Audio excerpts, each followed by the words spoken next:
Committee Room 29, Sound.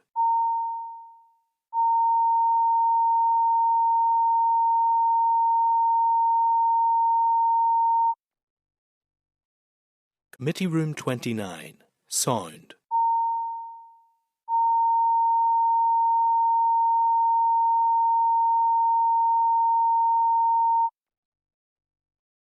Committee Room 29, Sound.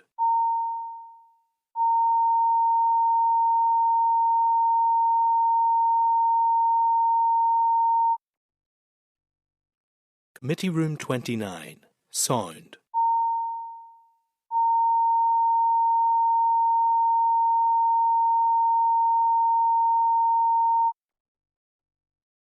Committee Room 29, Sound.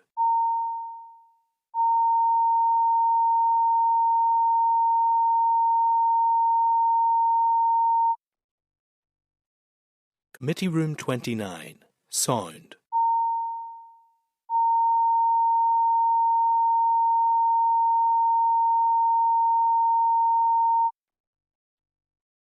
Committee Room 29, Sound. Committee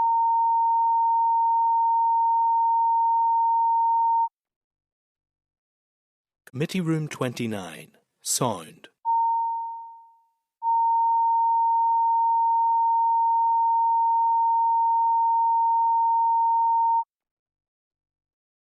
Committee Room 29, Sound.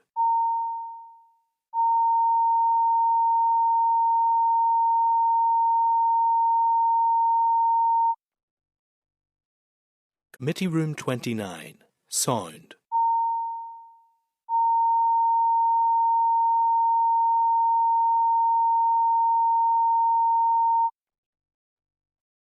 Committee Room 29, Sound.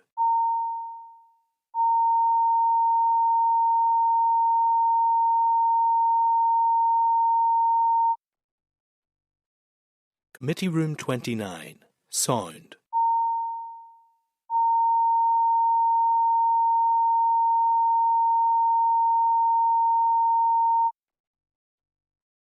Committee Room 29, Sound.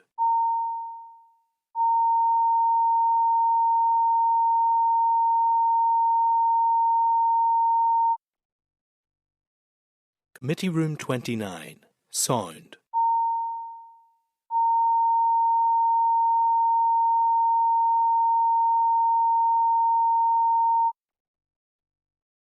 Committee Room. I'd like to welcome everyone to the Infrastructure Committee this morning. This morning we will be receiving oral evidence from the Department for Infrastructure on developers' contributions for wastewater infrastructure. We will be considering a written briefing from the Department of Infrastructure on the Active Travel Delivery Plan. We will consider the Assembly raised paper on car parking charges and also consider 3 proposals for statutory rules that are not subject to Assembly procedure. I would like to inform everyone in attendance in the public gallery that they can use mobile phones, but that no recordings or photographs should be taken. And if members are content, I will therefore just proceed on through the agenda. Item 1 is apologies. Are any members aware of any apologies? We have Nicola Brogan and Peter McReynolds. Nicola Brogan and Peter McReynolds. That's absolutely fine. Nothing else notified there. Item 2 is declarations of interests. Members are reminded that they should declare any relevant interests. Does any member have any interest they want to declare? Okay. Which takes us on to chairperson's business. The sort of 2 items. One, if a committee are content in terms of car parking, we'll maybe tie in with the raise paper and have a chat about it there because there's a particular item and some media around that I want to just pick up on. The other item is myself and another committee member, Andrew, were on Good Morning Ulster talking about gullies and drains last week. I think it was generally very congenial discussion and very useful, but in essence, live on radio. I did say that the committee would certainly consider this item. I didn't commit the committee to doing anything on it because that's not my power, but I did say we would raise it. And really this is a discussion around whose responsibility it is to, there's two aspects to it: to clean leaves off our streets and then make sure the gullies are clear so that water flows clearly through them. Andrew, I'm gonna let you come in here if there's anything that you want to share around the wider issue, because I'm also cognizant that your particular constituency has had its fair share of flooding. No, Chair, I think you're right, and I think thank you very much. I think it does just sort of come back to the wider issue. We've discussed it here about gully cleaning and about the department and how that role they takes, and unfortunately, rightly or wrongly, it is the one thing that is very visible to people when it's not working, that it's not working, and just it's about how we get it right, how we ensure that the department is doing all that they can to make sure that A, they are cleared, B, that people see them being cleared and that they are working. And I think that's really my main point. We do see it, I'm sure I don't want to make it a constituency clinic as such, but across the board we'll see and we'll hear about persistent drains, persistent gullies that aren't cleared, and what can be done about them. So, and it is a seasonal thing, and I think just whatever joined up approach, that's what people want to see as well. Is just a bit of joined up approach and communication here as well. Yeah, no, absolutely. Harry. Thank you very much, Chair. No, just a wee comment, Chair, that it's all well and good, fancy curbs, new drainage, directing it where we're directing the water to, and good thoughts and good policies, but if the drains aren't kept clear, it's a huge problem. I know in many cases when the big hoover goes out to clean them out, if there's lots of them, I'm sure we'll see in all our areas, all the areas are the same, they're nearly more like window boxes. You see grass growing out of them and there's no way water can get down there. So I think the main thing, as I say, the policy is well and good putting in all these things, but they need maintained. Maintenance is the main thing. Yeah. Okay, thank you. We'll all have, I suppose, a view from how DFI and council work together in our own constituencies, and I would have to reflect that in my constituency it works very well, and I certainly reflected that in the media that I did. However, I did say that we would have this discussion, and it would be my view, and it's up to committee to decide this. The tenor of the debate last week around this item was whose responsibility is it to effectively to move leaves, in the most part, from the pavements. And in particular, this was a debate between Belfast City Council and the department, and there were slightly conflicting statements that were being aired. So I think, probably to be fair to Andrew and I, we were very considered on it, in terms of just saying, well, this thing's sorted in some way, and not coming down on one side or the other. However, if committee are agreed, certainly my view would be that we write out to the department for a wee bit of clarity, and we write out to Belfast City Council, because if Belfast City Council are saying, well, it's not really our responsibility to clear the leaves, and yet, other councils perhaps are actually doing that, and they perhaps do see that either as their responsibility or are doing it out of goodwill, and there's no issue, and there's a more joined up approach between council and DFI. My view would be we should at least write to DFI and to Belfast City Council and see where they are on the issue, and has it been reconciled in some way, because all we really want to do is see the water flowing. I'm happy to take views on that. You came in a little bit late. We're just talking about gullies and leaves and drainage clearing. Does anyone else have any views they want to? Chair, I suppose the only thing, I don't want to make too much work for anybody as such, but is it worth actually writing to all councils on this matter again, because I'm sure it is it's a across the board issue, and the other thing is it's just not. I don't think we should get the issue raised was about leaves, but again, it's not just the leaves that block the gullies. Again, you have a dry-ish summer, general detritus gathers up and then gets washed in, blocked up. Again, so that's sort of, and then it's also just as well, obviously from memory, the council have their scarab sweepers that go about the roadside, if that makes sense, and sweep up. And again, then obviously DFI either have their own or they're contracted jet gusher things that unblock the gully. So again, it's more just to try and have an audit of what's doing what and how they're working together. Chair, would be my sort of only suggestion. Sorry. Okay, no, that's absolutely fine, Andrew. Cahill? Thanks, Chair. Apologies. Got caught in traffic.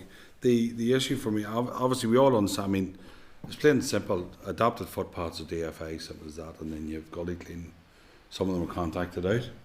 But I think under the Clean Neighbourhoods Bill there was an understanding across councils to look at that, about keeping some of that stuff. So maybe that's the start, but I would agree with contacting councils, because some of them are, it's like in the old days of the housing executive, they start taking over some of the contracts, council come back and there's an amalgamation of things there. But if you ask most people, gully cleaning certainly would be DFA, and on footpaths are a DFA issue per se, but there is some contractual arrangements and arrangements through. I know certainly when we brought that Clean Neighbourhoods Bill in, there was stuff there around different councils. So I don't know if it's a signed up agreement or whatever it is, but it's just to clarify ourselves for ourselves and identify, and if something we need to look at from here, from a legislative point of view or something, certainly would look at it. All right, Chair. That's fine, Cahill. Anyone else on this? Yes, Chair, John? for me. I think that it's a really good discussion, actually. These are the key things that the department is meant to be doing. I wrote to the Minister particularly around the Shore Road in Larne last week. We have seen significant flooding there, and it's one of the main causes is the build-up of the gullies, the drains, whether it be leaves or silt. And in the usual response, British government austerity was blamed for it. Even though the finance is up again, it is a responsibility of the department to clear gullies and drainways.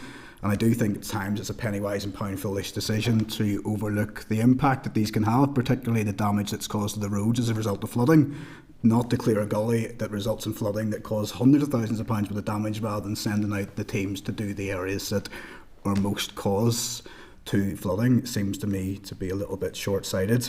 It does say that there is an aim to do it once a year, but that's not even a commitment, it's an aim. Yeah. And that on some occasions ad hoc responses are undertaken by officials within the department to go out and look at those.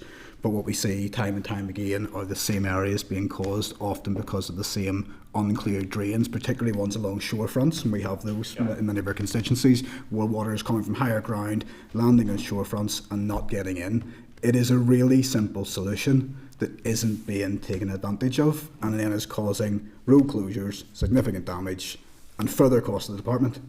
To me, it just seems totally short-sighted. I'm not saying it's an easy solution all the time. I'm not saying that they're going to get them all right, but I think on certain occasions they have the responsibility to get these cleared. Yeah. I think, picking up on the Deputy Chair's point there, I think what is clear to me is that there is a level of evidence when there's heavy rain. I know from my consideration, when there's heavy rain, there are certain areas that have a propensity to flood. And roads that will flood, and I think that evidence, if it's collated, at least will give some idea to the department in terms of which gullies are mission critical, if I can put it that way, to try and keep clear. Like, I don't want to dwell on this one. If committee are content to take Andrew's proposal there around just writing to all councils to get a little bit of clarity around who's responsible. Sorry, Chair, we need to be careful. I understand whose responsibility is. We need to be careful then what we're actually asking of councils in terms of, it's more of a working relationship type thing as opposed to a responsibility type thing. Do you want to suggest, Michael? Yep. Yeah. So in the first instance, if members were content to write to the department just to ask about responsibility and how often they're cleared, and then I understand that there is an agreement between councils. In some cases, I'm not saying, but the responsibility lays. The responsibility lays clearly with DFA. There's no point in saying it's not. All I'm saying is, if you're going to write to council, you need to know what we're asking of them. Yeah. And if I was in council, I'd say, well, the responsibility lays with DFA. Yeah.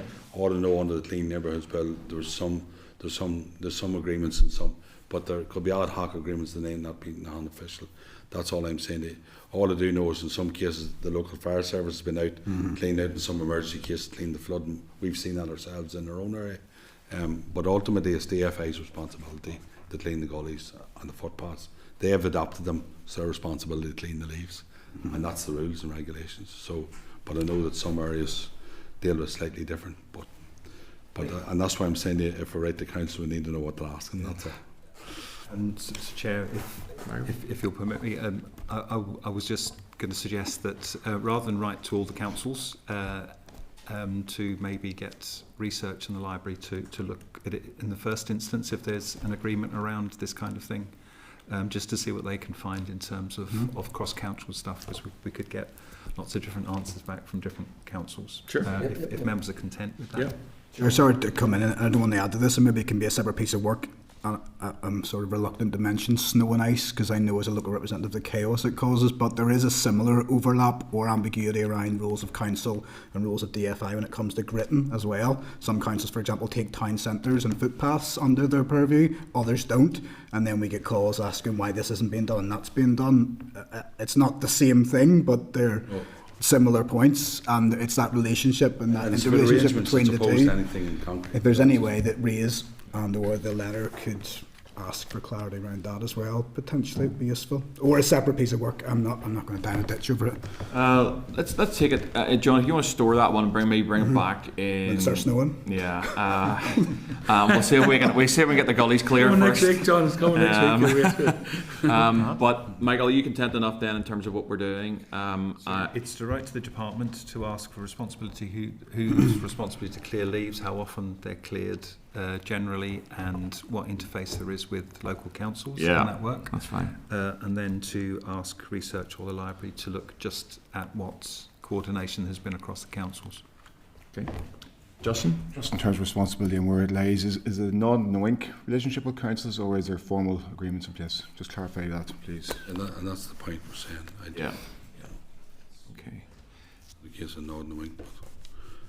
Okay. This is flooded and has to be cleared. It's cleared by somebody, you know. Everyone content with that? Apologies, we haven't got past chairperson business. It's now pushing 10:20. Okay, that's the only thing that I had. We'll pick up a little bit on car parking at the raised paper. Draft minutes, page 7. You can see the draft minutes of proceedings on the 5th of November. Remember, if members are content that the minutes are true and accurate, I will sign the minutes. Are members content? Yeah, okay. That's great. Takes us on to item 5, matters arising. At page 18, you will see the clerk's memo relating to the appearance of ministers at statutory committees. And that's just for information, really, unless anyone wants to bring anything up around it. And then just to remind members as well that the committee did agree to write to the minister to request attendance at the committee in advance of the scheduled meeting in February 26. At page 20, we have the House of Lords legislative process paper, and it was agreed at our meeting on the 5th of November that the committee clerk would furnish members with this information. Just a slight note from me, it's quite an interesting paper. We have had some discussion around Henry VIII clauses. It deals in some detail with those as it relates to the bill. So certainly encourage members to have a look at that because I'm sure that will come back. At page 33, we have the clerk's memo on the follow-up briefing to the briefing that we had by the examiner for statutory rules. And members can peruse that at their leisure. And then we also have tabled at page 3 the bill paper on water, sustainable drainage and flood management. Just to mention to members that there are certain points of information or clarity were asked for following the briefing from the examiner of statutory rules. I know some members asked for specific details on that. Justin, you were mentioning about the SUDS bill and the what was going on in the Republic. Some of that information is now in there. Certainly that you come in, that members come in. Do any members have any matters they want to raise on anything that I've highlighted so far? People generally content? Michael, do you want to clarify anything that I've said? Are you happy enough? No, it was just as a rundown in the clerk's brief there that was tabled yesterday, just around the things that members wanted to follow up on from the exam statutory rules. There will be a summary provided at next week's meeting as a separate agenda item, just to consider what members want to do following that. Around the LDPs, the department actually just has a coordinating role. There's no particular, they don't have an oversight role in terms of the LDPs, so just that information there. And Mr McNulty was asking about comparisons with the Republic, and there was a bill paper provided by research before your time in the committee that has some comparisons, but if there's more that you need, then research can look at that. So those were the main things. And just on the Henry VIII powers, Harry was also asking about if you can do something, you can also undo something, and there's some information there on where that comes from, and just the breadth of a Henry VIII power. Yeah. Okay. Can I check members are Chair, and I know it tuned in online, but it was an excellent session, and I think it was important the advice was given on the conversation we had. So it'll be interesting. Obviously, over the period, we'll have her back in if we need her. It's just as funny talking about the Henry VIII clauses once again. It certainly comes up in this committee a lot, to be fair, but I thought that the answer and the session was very, very good. Yeah. No, it was really, really excellent. I have to say I haven't come across any legislation that I've seen, and I've seen a few in different guises, but I haven't seen Henry VIII. It's new to me on this committee, but it'll be a crucial aspect as we look at the bill and as we engage with the department around trying to obviously make this bill as good as we can. Members content to finish off 5? Yeah? Okay. Which takes us on to 6. And that is correspondence. I will pick up a few items, and then I'm going to ask if members have anything else that they want to raise, and then we'll note the rest. So the correspondence members at page 64, people want to follow through the various items. First one I want to pick up is page 67, which is the response from the Minister to the committee regarding the Egyptian arch in Newry, and you'll see that. And there is,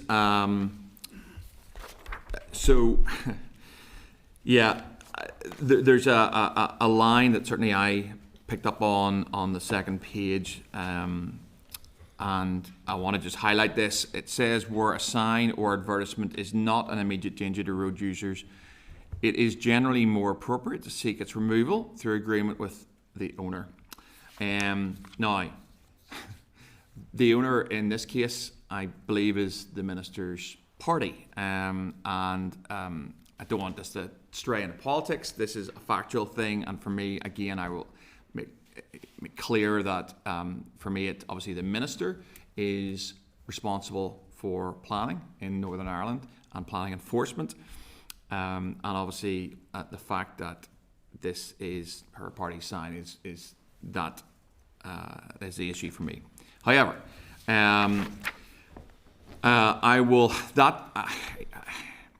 that is the most interesting line. Members will take other views on this, and I'm sure we'll hear a few in a second.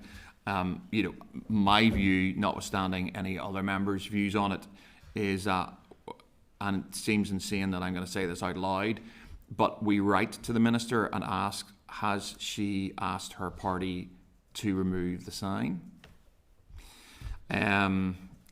Because that's what she's kind of said in her letter.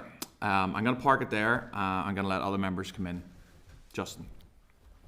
Thank you, Chair. I think the letter that the Minister has sent to the committee proposes more questions than actual answers. She's now using the word that some of the posts appear to be situated at DFA property, when her predecessor, the Minister O'Dowd, said it wasn't DFA property. Who else's property is the legal billboard erected on? Could we clarify that from the Minister, please? So is it appear or is on DFA property? Which one is it? Could you just clarify that, please? See clarity on that front. Obviously, no minister was in place in post when the correspondence, the enforcement was served to Sinn Féin office, Sinn Féin's constituency office. And which constituency office was it? Was it the one in Newry, or was it Cal's in Armagh, or was it the one in Crossmaglen? Maybe Cal might tell us that one. In terms of there's no enforcement action, enforcement has been served, as I said, and like you've said, does Sinn Féin have any plans to remove this illegal billboard? And if it was a DUP billboard in the heart of Newry, would they be so blasé about it? I doubt that very much. How was the risk established? To what criteria were used to establish the risk of this billboard, which is erected on a height? Was it constructed according to the design manual for roads and bridges? Were the foundations structurally sound? Is the steelwork structurally sound? This is a major construction. And is visual assessment enough to establish whether this is safe for road users? Obviously, major conflict of interest issues.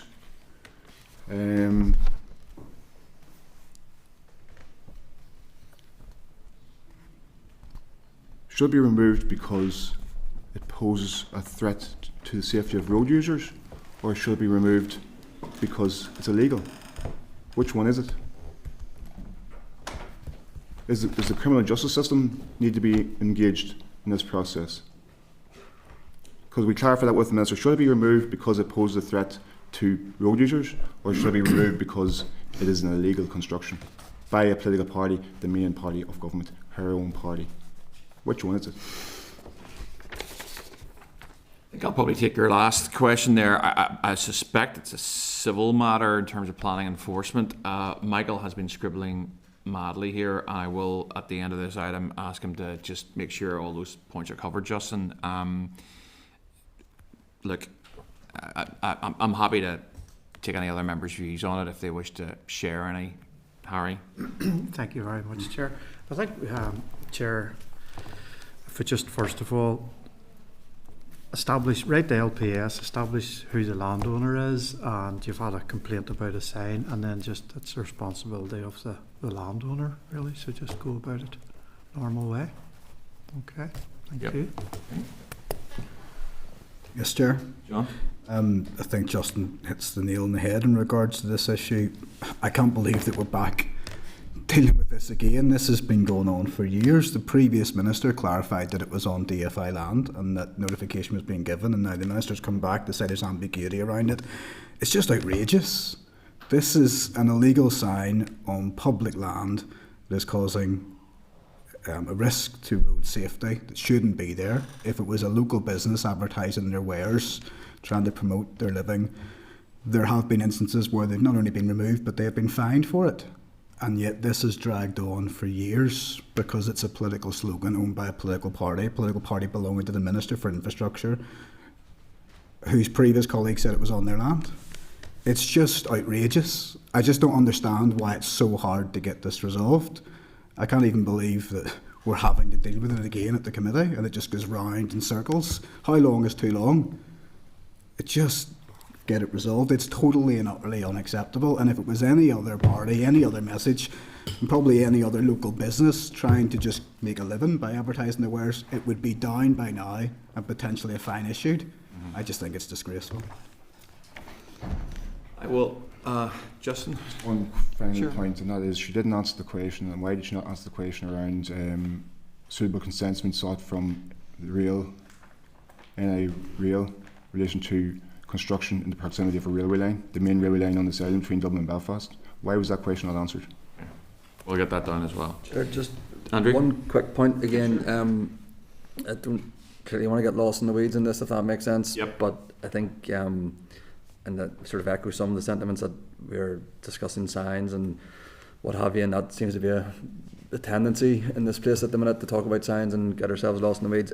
For me, it's due process. If due process has been followed, then that's all well and good. If it hasn't been followed and hasn't been acted upon, well, I think that tells its own story.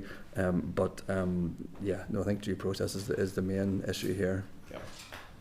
I think, in summary, before I hand to Michael, just to make sure that he's captured all the points.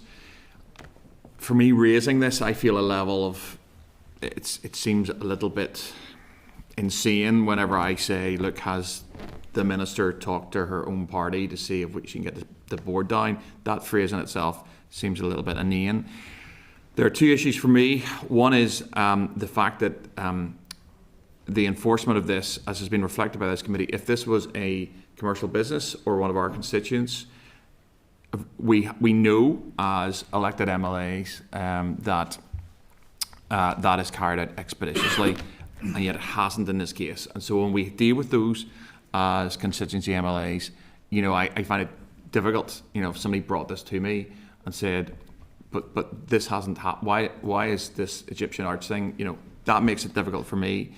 And the other issue is just the fact that it is the minister who's responsible for planning enforcement, and it is her party. And that line really stuck out with me regarding it is generally more appropriate to seek its removal through the agreement with the owner.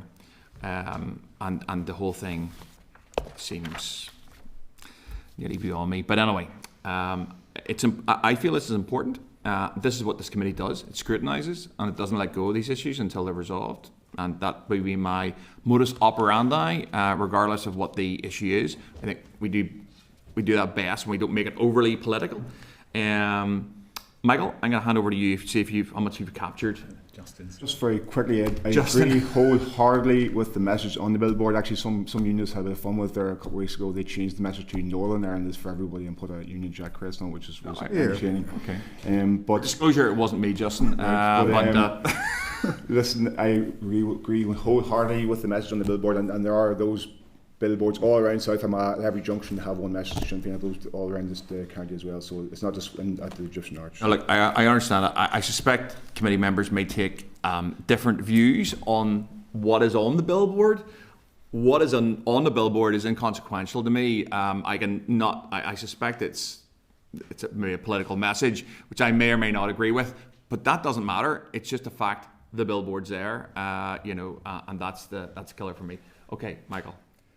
If members are content, what I've heard is a letter to the Minister asking whether the Minister has engaged with the billboard owner or erector in order to remove the billboard. The letter states that it appears to be on DFI land. Could the Minister confirm whether it is or isn't on DFI land? When there were no ministers in place, to whom did the department write to have the billboard removed specifically? And does the Minister know if the owner or erector of the billboard has plans to remove it? If the billboard belonged to another political party, would it have been approached in a different way? What were the criteria to establish the risk or lack of risk to road users, and whether there was consultation with the department or with TransLink for the erecting of the billboard? Was there anything else members wanted in there? Just in the vicinity to a railway line, that's a very important point. I think he got that in the last point there, Justin. Yeah. Thanks, Mike. Okay. Vicinity to a railway line. Okay, so are members content that we send that letter to the Minister? Content. Okay, moving on, still with me, page 69. This is a response to the Minister regarding the deer engagement for the A5 project. So we have now 2 letters in regarding this. We did write to both ministers,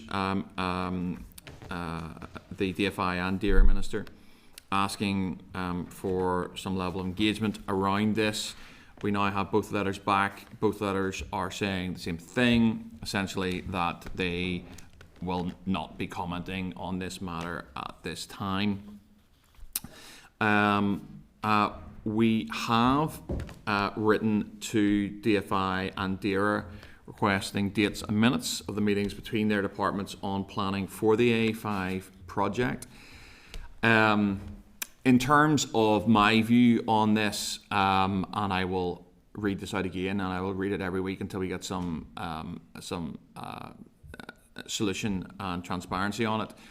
Justice McAlinden wrote at paragraph 200, the DFI statement does not detail or contain any reference to any such evidence being provided by DERA, and in contrast with the evidence provided by the Department for the Economy at the hearing of this matter, nothing was forthcoming from DERA to indicate that prior to DFI making its decision. Okay, so on these two letters, here's what we know. It is the job of this committee to provide scrutiny on these matters. There's no doubt in anyone's mind that this meets the required public interest test. The appeal, which is going to take place, which we are not talking about, but let's just address that, the appeal will be heard by 3 High Court judges and not a jury. So actually, whilst the matter is sub judice, it's going to be heard by 3 judges and not a jury.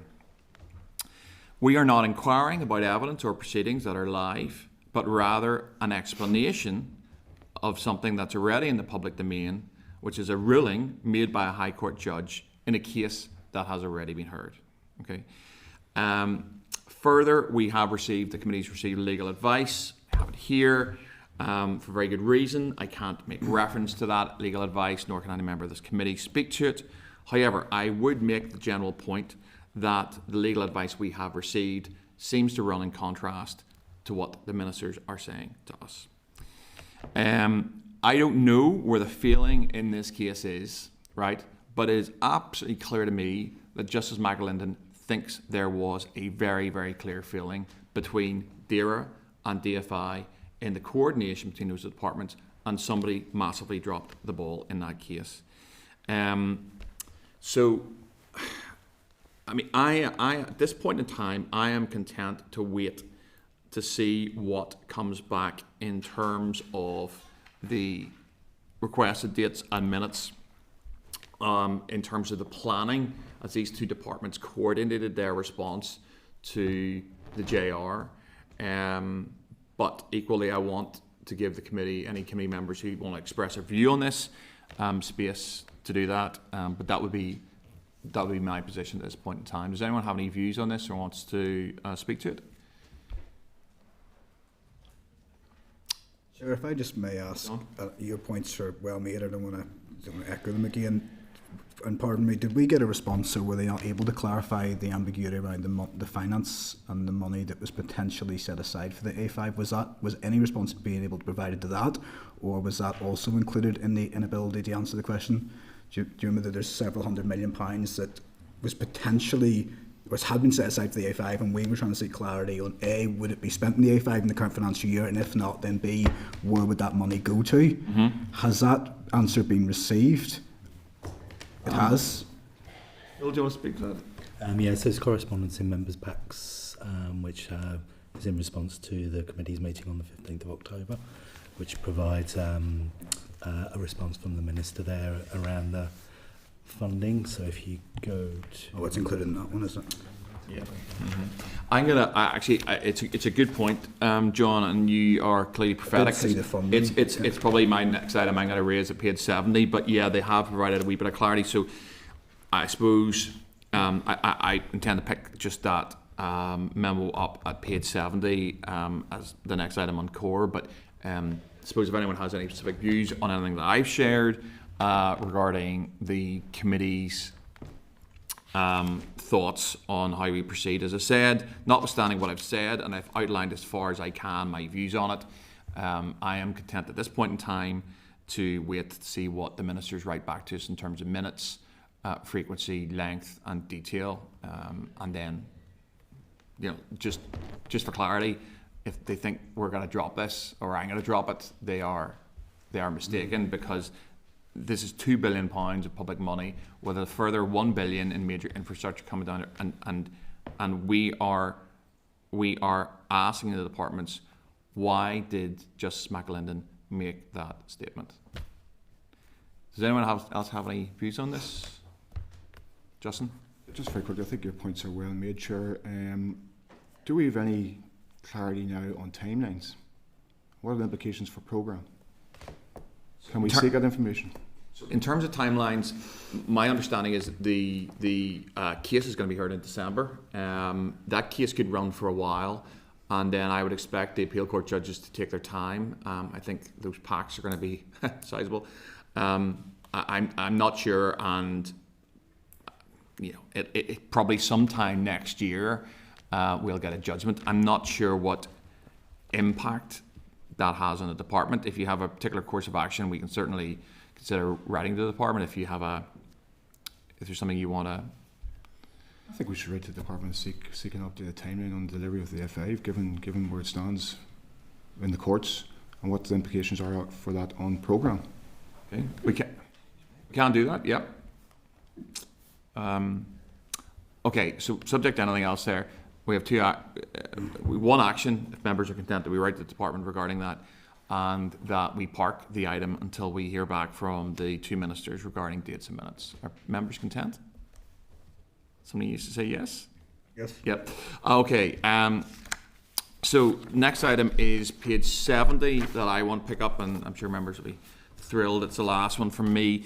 It's a response to minister regarding a query from committee on the 15th of October. We had written to the minister on clarity on why we had written to the minister regarding effectively the budgets and the comparative budgets. I think that's probably closer. You'll see that, and it's a really interesting, and I want to thank the department for getting back to us on this. It certainly makes it clear to me around where the comparative budgets are for 24-25 and 25-26. John, in reference to your question, there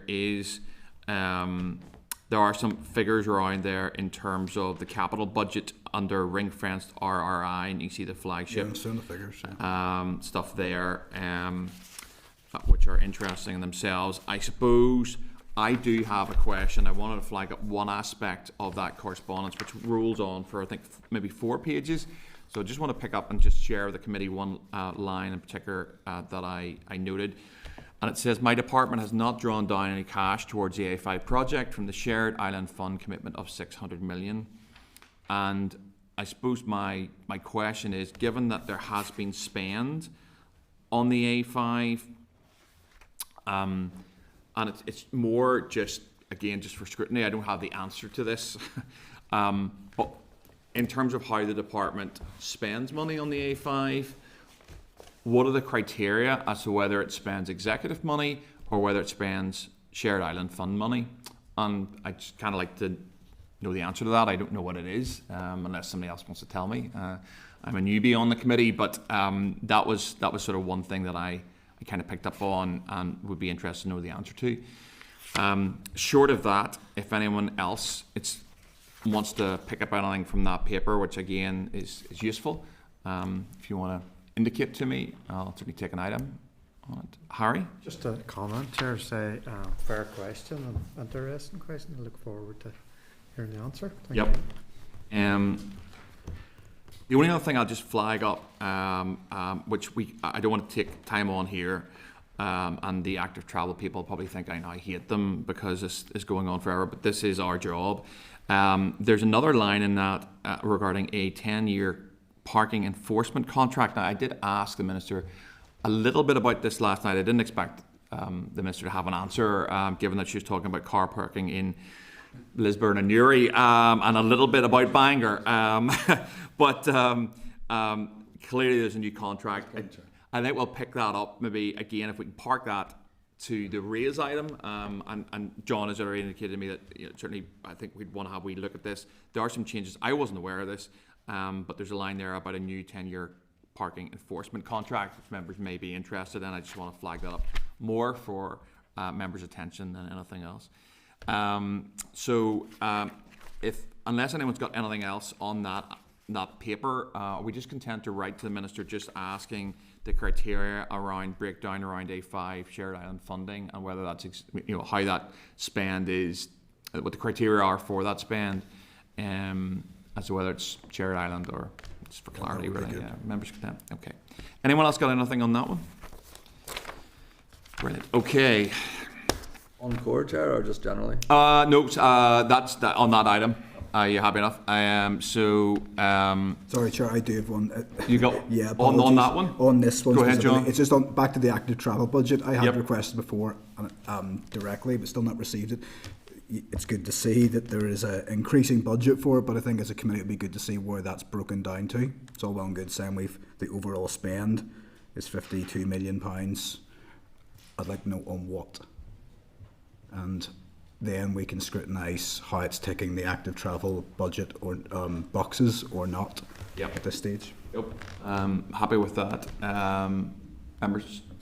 Members content. Yeah, I hadn't forgotten. Don't worry.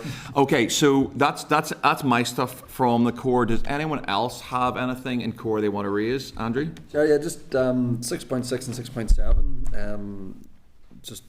Just curious from the clerks, maybe when will this form part of a committee evidence session or a committee, will it form part of any committee pack regarding the October monitoring round and multi-year budgets? How does that get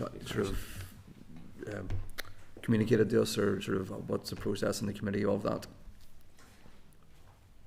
Sorry, Chair, we'll liaise with the department as to when the appropriate time will be when those are produced. Yeah. And we, if members are content, we'll schedule an oral evidence session. Yep. When the appropriate time is, when those things are being compiled. I understand it's fluid at the moment. Okay.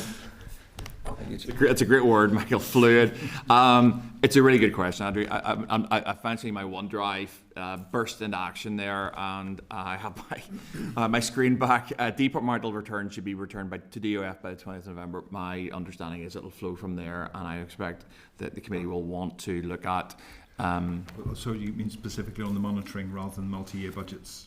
Yeah, well, the monitoring and just how it's going to come back. So to scrutinise as the chair. Yeah, Chair, if you'll permit me, just go ahead, Michael. We've discussed with the department the appropriate time for having a briefing on the new December-January monitoring. Now, the ideal time would be the 3rd of December, but we're away looking at a SUDS site. We have an external meeting that day, and we've scheduled in an oral briefing from the Construction Employers Federation for that, and then to go and see a SUDS site.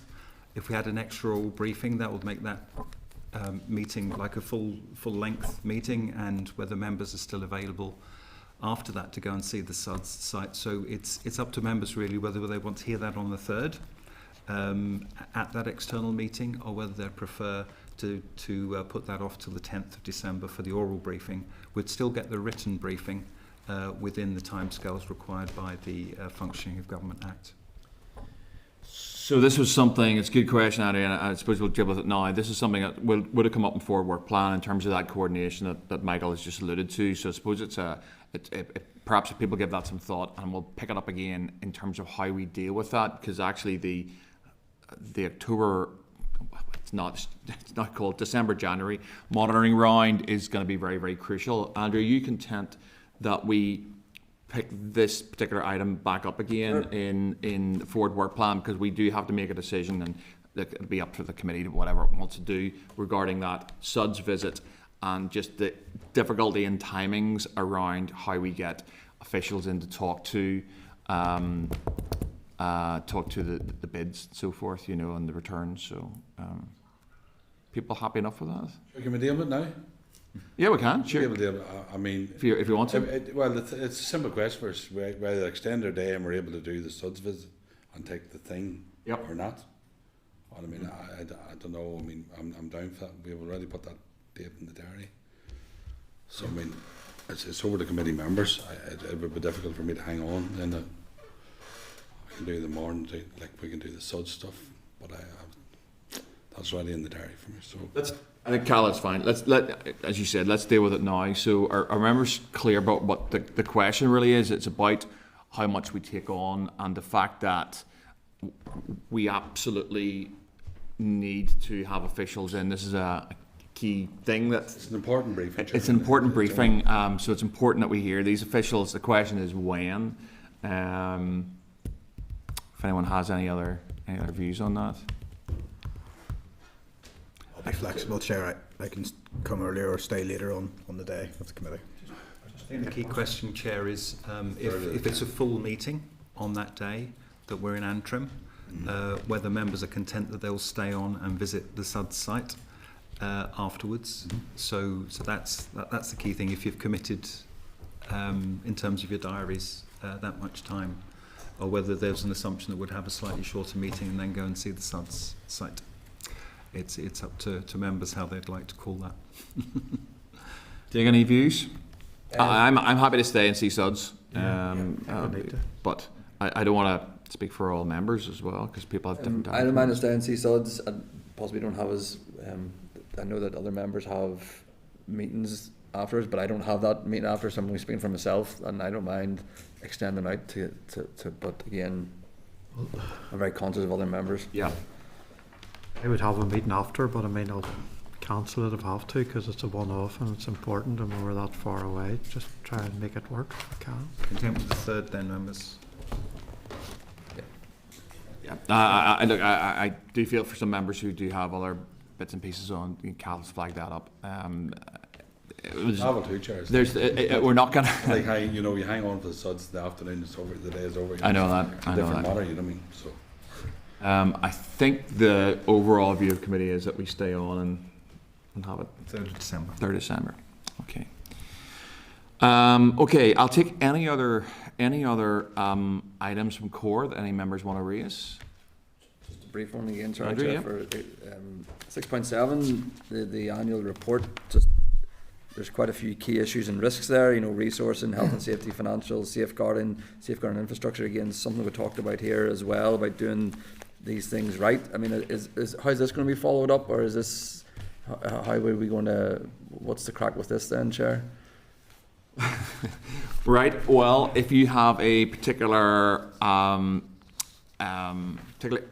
issue or think that there's any clarity further clarity that's required or any questions, Andrew, what you could do is simply raise that and we can write. Now, there's quite a lot in that one as you highlighted. More than happy that you take that away, and if you had stuff right now, you just flag it up to us. But alternatively, We'll take it away then, Chair. That's okay. So you have enough, and you can bring it back AOB next week, whatever you want to do on it. Just to go back, John. Apologies, I'd asked for a breakdown of the active travel. There was a link, it just didn't open, and it does give the clarity. I just couldn't get onto it, but I've read it, so I don't want to duplicate work for you to the clerk. Well, it's my. We're not writing on that. It's my silly iPads. Phil probably knew that as well. Clerk, no, clerk is putting a big line through that action point. It just won't open. I'm blaming my technology. Yeah, well, I was struggling with OneDrive as well. I'm right there with you, John. Okay, so look, notwithstanding anything else, are we happy to note the rest? Oh, yep. Okay. That takes us on to item 7. Feel for those poor officials outside. This is developer contributions for wastewater infrastructure consultation.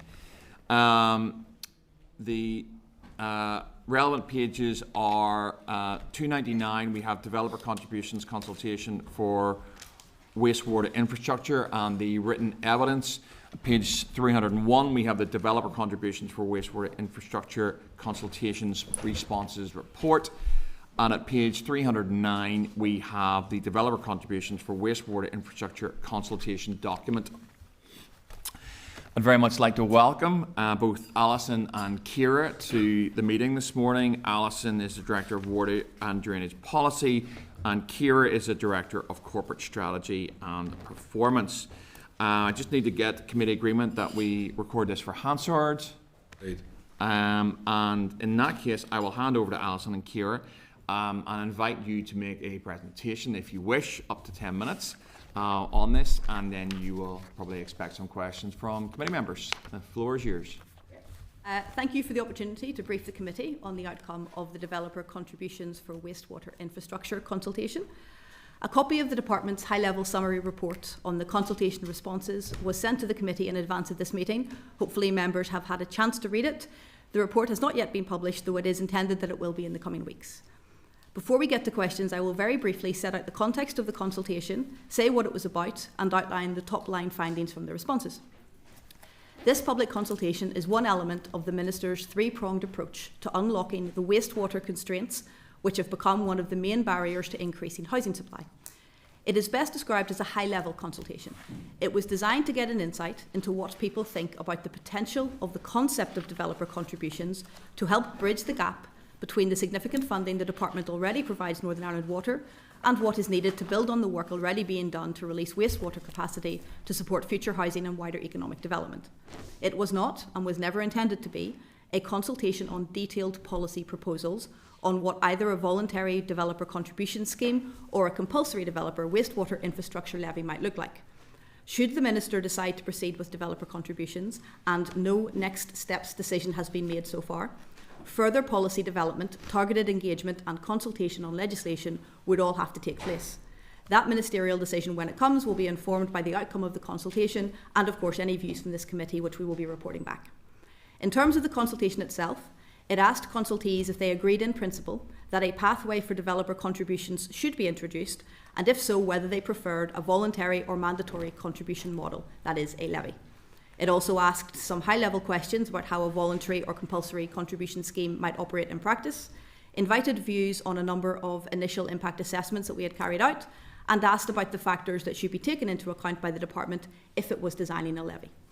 We received 293 responses to the consultation. Of these responses, 91 were from individuals and 202 were from organisations. 164 responses were received on the Citizen Space online survey. 102 written responses followed a standardised template were received by email, and 27 written responses not following the template were received. The first question, which was whether a pathway for introducing developer contributions should be introduced, was the only question that all 293 respondents answered or could be taken to have answered.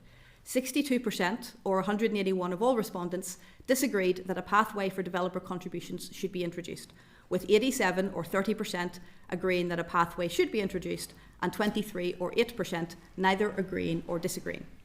There is a lot of additional information captured in the report, and Alison and I would welcome any questions the committee has about the responses we received to the consultation, or indeed the consultation itself. Thank you. Thank you very much, Kiera. And yet again, departmental officials don't get anywhere near their 10 minutes and then leave me panicking over here as I get my questions in order and try and bluff for the rest of the members. That was excellent. Thank you very much for that. I, first of all, just want to highlight to members that on table papers at page 36, there is a clerk's memo. That's very useful. And I would encourage members maybe just to have a quick look at that as they consider questions to the officials. But I will kick off.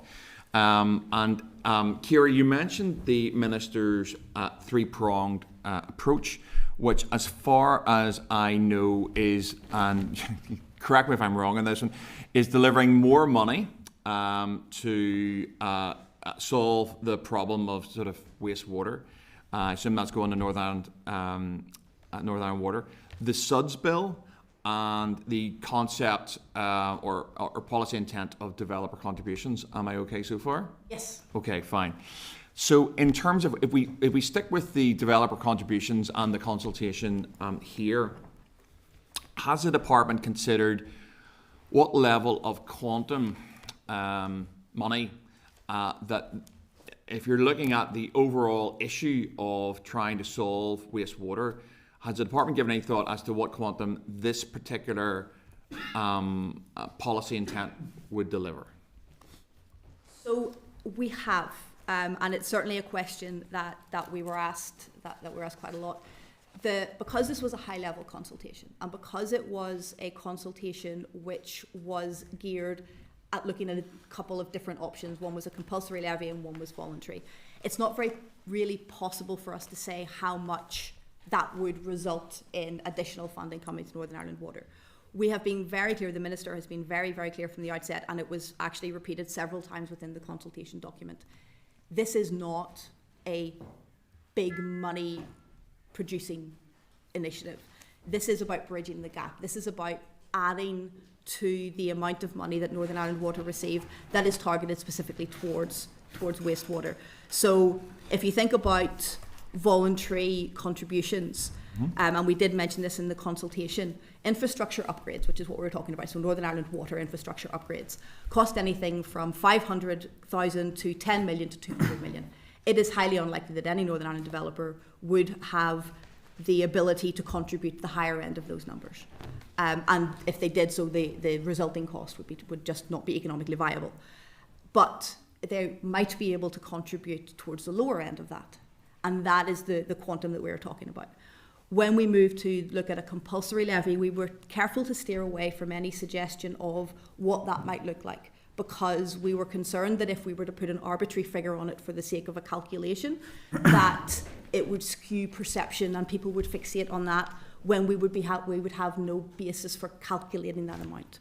But if you were to take a random figure, so say 5,000 houses are built every year, roughly as an estimate perhaps, and you were to add a £5,000 levy to that, that would be 25 million. If you were to add it, and it would move from there, so 6,000 would create. But because we have no basis for what that levy might look like, and we were asking people how we should calculate the levy.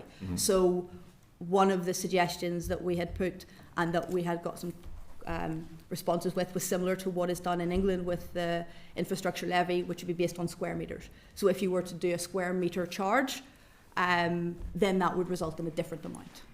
So that really is, okay. It's a long-winded way of saying we thought about it, but we don't really know. Okay.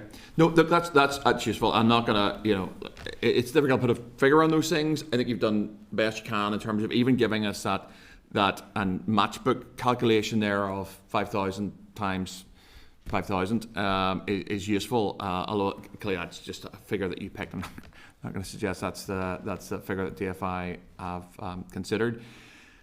I suppose my concern around some of this, I have maybe a range of thoughts, but certainly in terms of if the department took this forward, my concern would be if developers, either through voluntary or sort of enforced contributions, were asked to, let's take the 5,000 figure as a sort of a slightly arbitrary one.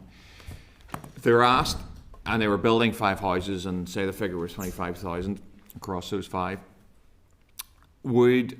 are the department not concerned that if that levy was imposed on developers, surely the developers would simply impose that onto the price of a house, and that we would see a level of house price inflation? It wouldn't be something I would imagine that the developers will take on themselves, and so what you'll find is that the infrastructure might be slightly better, but the houses would be slightly more expensive. Would you see that as a possible consequence of either of these? So we did actually raise that in the consultation document itself, and we did make it clear that there were potentially impacts on the price of a house. The developer would have to make a financial viability assessment when they purchased land, when they looked at building houses, as to how viable that would be, and taking into account a levy or taking into account any voluntary contribution, if indeed we do move down the pathway of developer contributions. It certainly would be a scenario where they may choose to pass on the increase to the price of a house.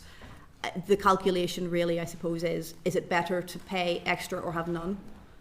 And that's the scenario where if a developer is faced with a situation where at the minute they cannot connect houses, there is no capacity in the area in which the land that they own in which they wish to develop, they are waiting for sufficient funding to be made available for that wastewater infrastructure to be upgraded to enable them to build the houses. And there are limited solutions they can put in place currently under the system they have, but if they are not available to them, then they are basically not they don't have the ability to build the houses that connect. And so putting in place a pathway for voluntary contributions would at least enable them to see movement, to enable them to build the houses and to sell the houses. and a compulsory levy would, with less direct impact, because that's the issue with the compulsory levy, is that it is a pool based on need, as opposed to directly allowing a developer to contribute towards specifically unlocking their houses. But yes, in essence, and as we made it clear in the consultation and we asked people's views on, that would in most likelihood increase the cost of a house. Yeah. And in terms, just final question from me, in terms of the level of risk of that house price inflation, so let's say this was adopted in some shape or form, and I realise it's just a consultation document at this point in time, but if it was adopted, and you mentioned in your answer there about the fact that it could, it could lead to house price rise. What level of risk or certainty would you attach to that? In my mind, I suppose the reason for answering that question is that if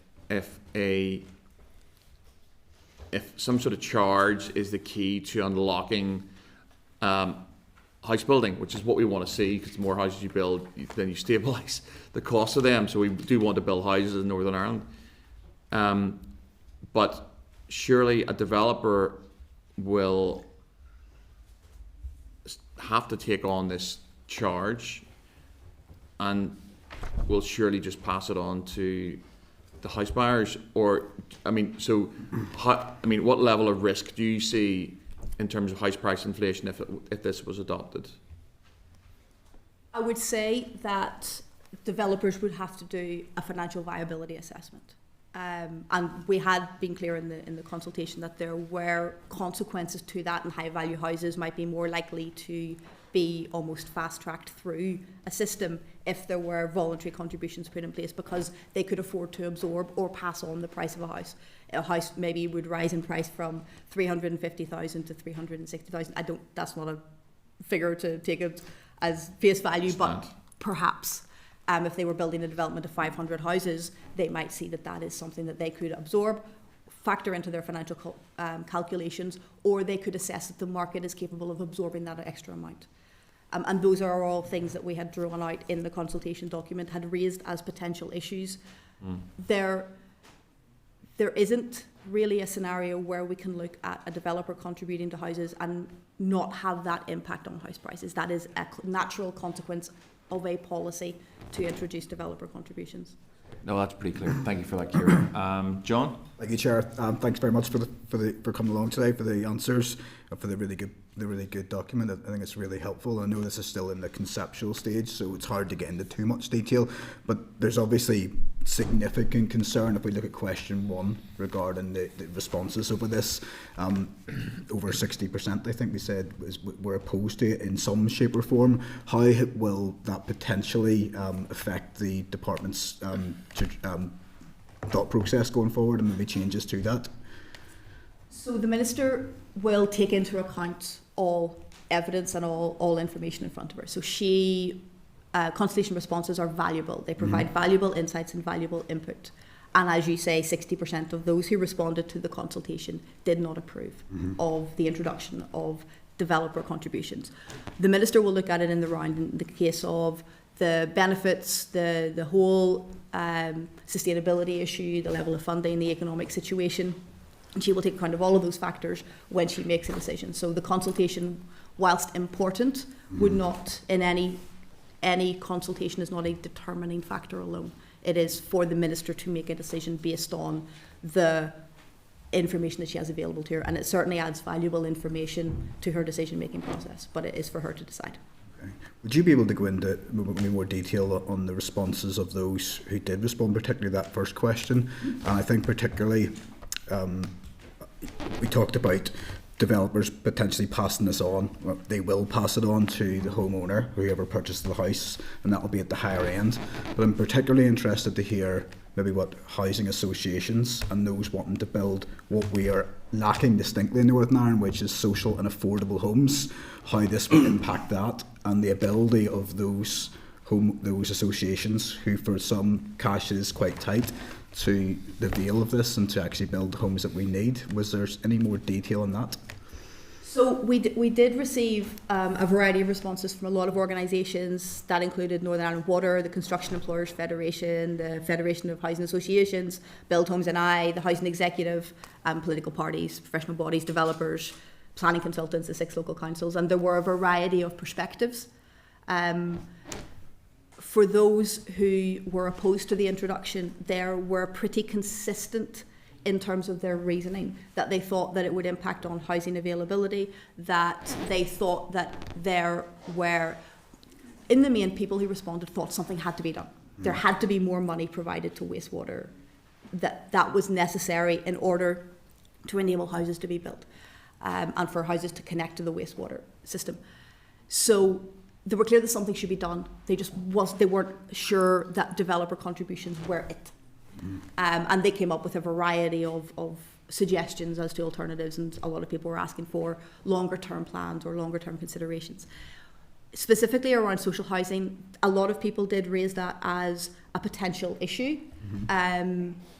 Others raised it as something that would have to be factored into any form of a relief scheme or any form of an exception scheme, and as a policy would be developed if the Minister was minded to move down a route of either voluntary or compulsory levy. Consideration would have to be given to how social housing could be still be enabled. So if you look at it from the perspective of a voluntary contribution, a social housing builder would probably be less likely to want to contribute towards a system or have less flexibility in terms of funding in order to make that happen, which brings us back to the whole fast tracking argument.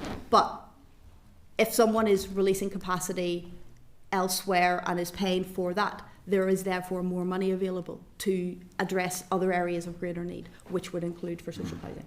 And as we put in relation to a compulsory levy, if that was the option that the Minister chose, there would be a consideration given to and a need to develop any exemptions or any reductions or a sliding scale when it came to social housing. So certainly at this early stage, it was something that we had flagged as something that was an issue, but that would and for example, the Housing Executive were supportive of some form of developer contributions. There has been, for quite a significant period of time, though, a relationship between NI Water and developers who have been using developer charges to try and unlock some of the capacity issues. So to that end, what is different about the concept or proposals that would exist and the informal relationship that has happened? And from what I can see anecdotally, where that's happened, it's in the very expensive houses where they can afford to absorb it and pass it on at a £5,000 or £6,000 or £7,000 increase to the potential buyer. So what would be different in this versus the informal representation that's been going on? And secondly, in areas where it's totally constrained, how would it be, for example, in Larne, where there's zero capacity, so there are massive amount of houses held up? How would the process work to unlock it in that area, if that makes sense? So in relation to your first question, there is a difference between what is currently done. So what is currently done which are developer-led solutions, is currently permissible under legislation.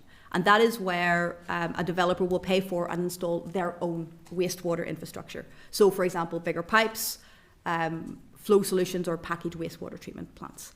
What the department consulted on was whether in principle it should be possible for Northern Ireland Water to accept contributions from developers for improvements which involve upgrading or replacing Northern Ireland Water wastewater assets. So that's the difference, and currently there is a bar legislatively to Northern Ireland Water accepting those payments.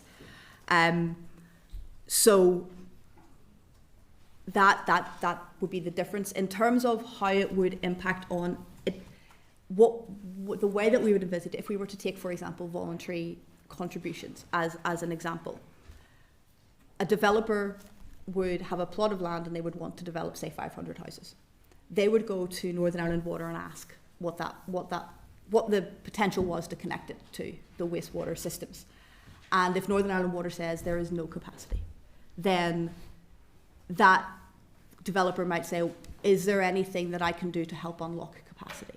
And if it is a £500,000 fix or a £10 million fix, then that is one situation. If it is we need a brand new treatment plant at a cost of 200 million, the developer is unlikely to be able to contribute 200 million to make that happen. So it's no different to how it currently is. Yes. When it would come to a compulsory levy would result in a pool of additional funding being available for addressing wastewater issues, and that would just happen in line with PC21 and in line with need. So it would be where the need is, and then that would just be added into the amount. As we've been very clear in the consultation, and the Minister has made extremely clear, this is not a silver bullet. This is not fixing wastewater constraints. It simply will not do that. It is helping to bridge the gap. It is not solving. Okay, so in the likes, for example, in Larne, and I say it because it's my constituency area, but there are many like it, it is at total capacity. There is a total block on a constraint on any development in the area, and the estimated cost is about £130+ million to do the necessary works to increase capacity. So there's no way that this scheme, what I hear, would open up development in that area, because developers were already trying to work with NI Water and there was never a solution to be able to find to increase the capacity beyond increasing the pumping station. So it wouldn't resolve that issue. And they would have so if the Minister was minded to go with voluntary contributions, all developers would have the ability to contribute and potentially the ability to pool together to contribute.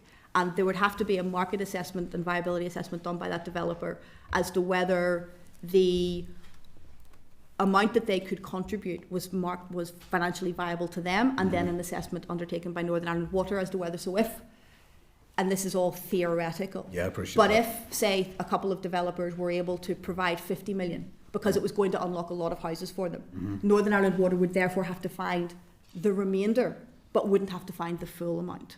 So that might enable it to be done quicker or faster, or it might not, depending on the availability of funding. But this is the voluntary contributions, and the pathway for that is simply to make it possible for that conversation to be had, whereas at the minute it cannot be had.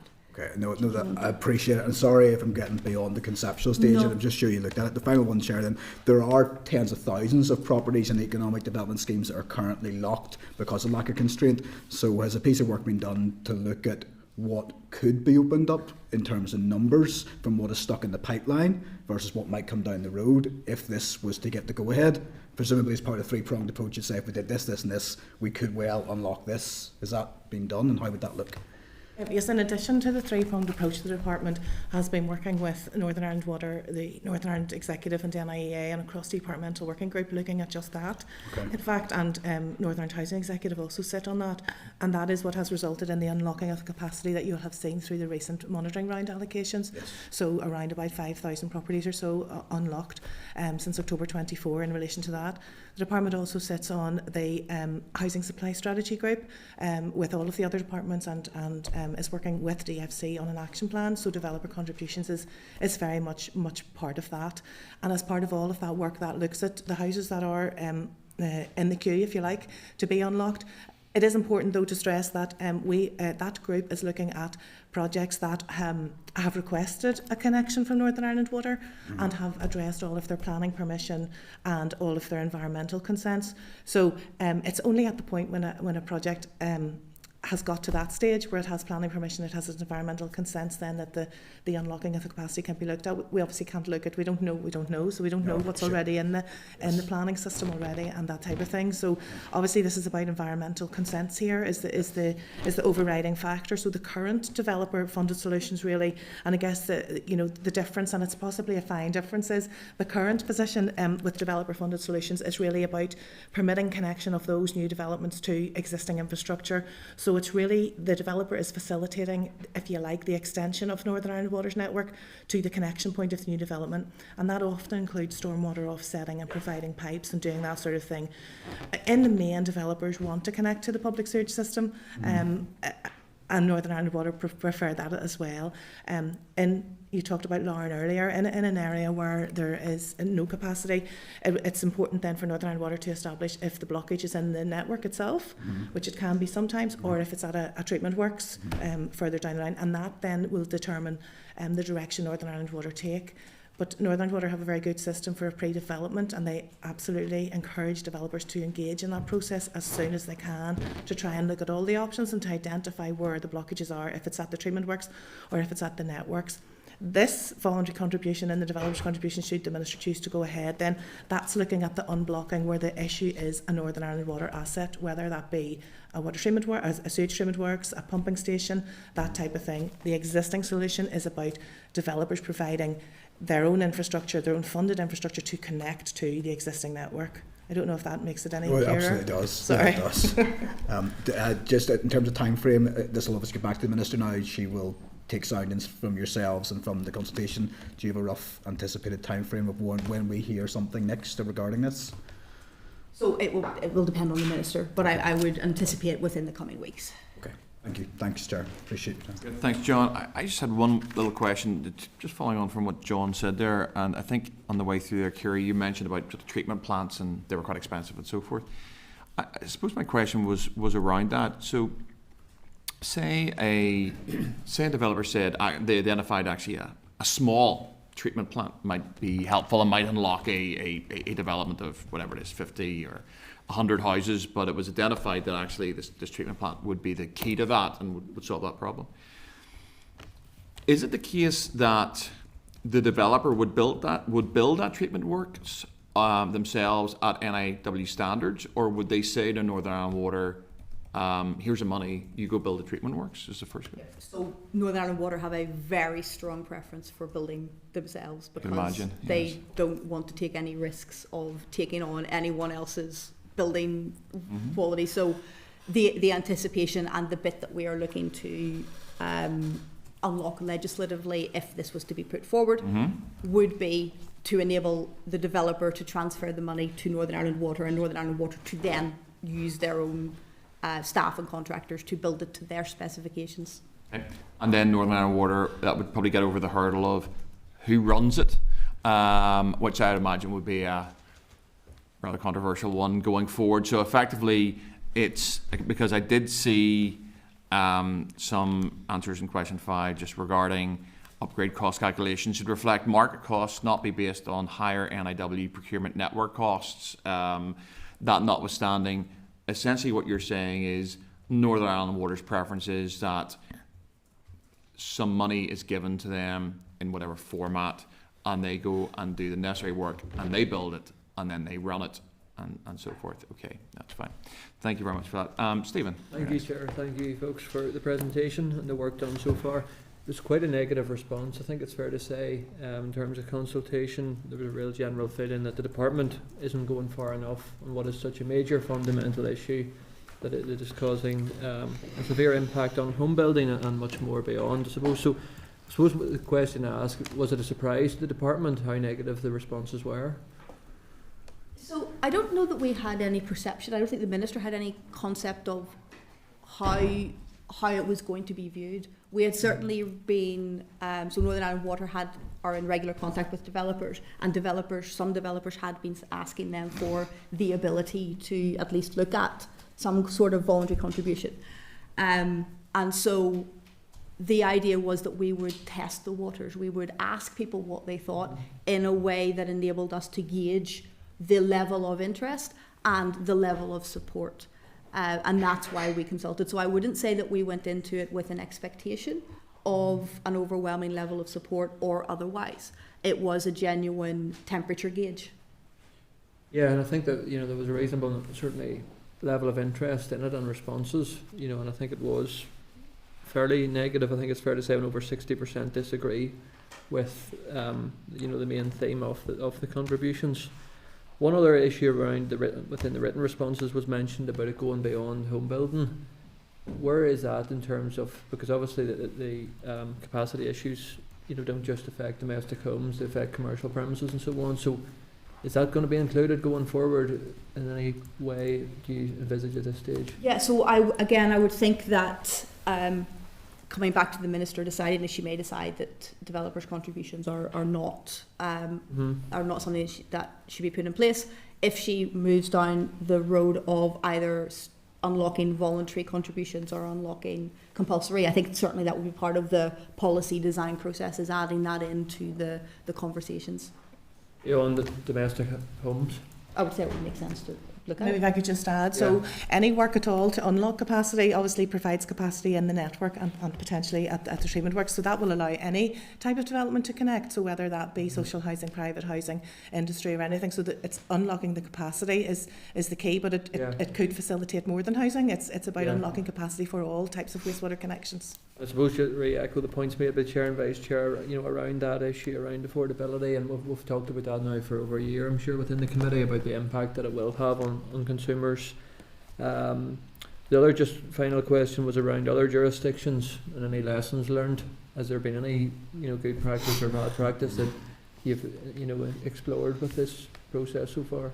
Yeah, so it's actually quite difficult to draw comparisons elsewhere because the funding model in Northern Ireland is so different. I appreciate that, So there are other areas where some form of levy or amount of developer contributions is accepted. So in England and Wales, for example, there is the Community Infrastructure Levy, which allows for local authorities to set a charge for developers. The difference again is that local authorities have a much wider remit in England and Wales than we do here, so that would include the likes of wastewater and water in many circumstances. But in the main, improvements to wastewater infrastructure is made through water bills, is covered by water bills. And so we did look at it and we did do a piece of benchmarking work, but there is because of such massive difference in how we operate, there wasn't really a natural one that we could say we could take that. Yeah, no, appreciate that. Okay. Maybe if I could just add, I don't know if you saw last week in the media, there was some coverage from the Republic of Ireland where developers of housing units down there are potentially going to be allowed to build their own infrastructure instead of having to wait for Uisce Éireann to do so under measures. So the Cabinet, their Housing Minister, is bringing forward proposals to the Cabinet down there. So we're obviously keeping a watching brief on that. Yes, okay. Thanks, folks. Thanks, Chair. Thank you, Stephen. Andrew. Thank you, Chair. Just going back to the responses and the consultation, we sort of touched on it a wee bit before, but is there any indication or correlation between the agree, disagree? I mean, did you find that one particular sector was more inclined to go with the agree or disagree, or what was your findings out of that? I don't know that we discovered that there was any particular weighting one way or the other. I mean, that we were looking mainly at the results. I don't know that we particularly focused on who said yes and who said no, if that makes sense. So I don't know that I could answer that in terms of an analysis of which pockets of respondents responded in certain ways. Okay.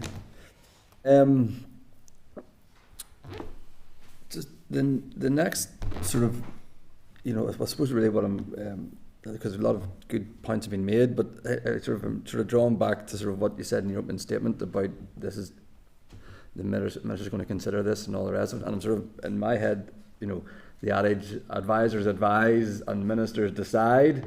And I suppose really my question is, what are the advisors going to advise on this now? You know what I mean? Given the strength of opinion against it, and given the intricacies with it, given that it's only a gap, if you will, that's sort of, I mean, so what will the advisors be advising?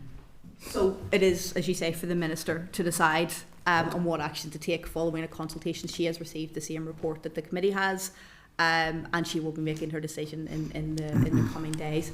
But I am obviously happy to reflect back to her in making that decision, any particular comments that the committee has. Okay. That's fine, Chair. Yeah. Thanks, Andrew. Cathal. Thanks, Chair. Thank you very much for the presentation. Obviously, most of the points have been covered. Quite an interesting conversation, and that's why we would go out to consultations as part of a three-pronged approach. And if you had asked any of us some of the responses they got in terms of the cost come back to the consumer, they would have popped up anyway. That's the first thing would have been said. So, and it's a wee bit touching on Hunter because you've answered most of the questions already. I mean, obviously having the time to do a full analysis because affordability is an issue as well, right? And it's going to be market led, it's going to be increases, and we still have that anyway.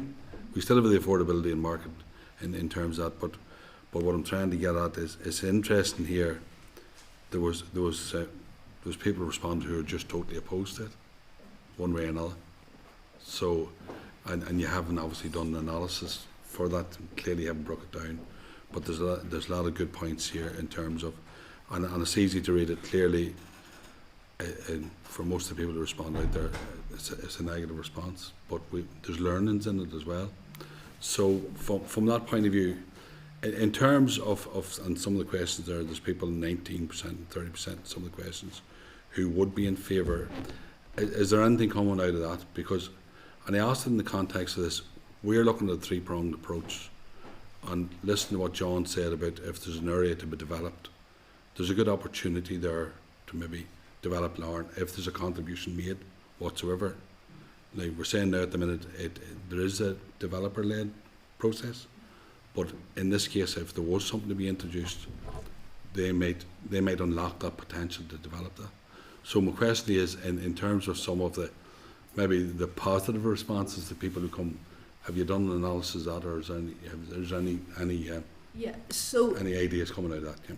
So what was basically what happened was that if and what made this actually quite a challenging consultation to do a consultation responses on was the number of people who answered other, and the other was we don't want it, or a variety of reasons why they didn't want things. So if you look at the consultation responses, you'll see the question was, if we were to introduce it, would you prefer voluntary contributions? And the answer in the main was other, and the other was we don't want voluntary contributions, or for a variety of reasons, this is not our preferred approach.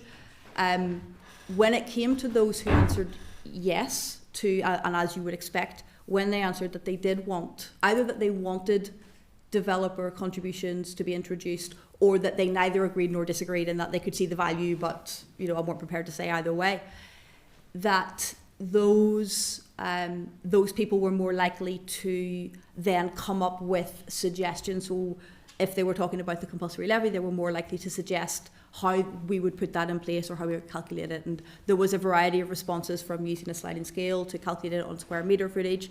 And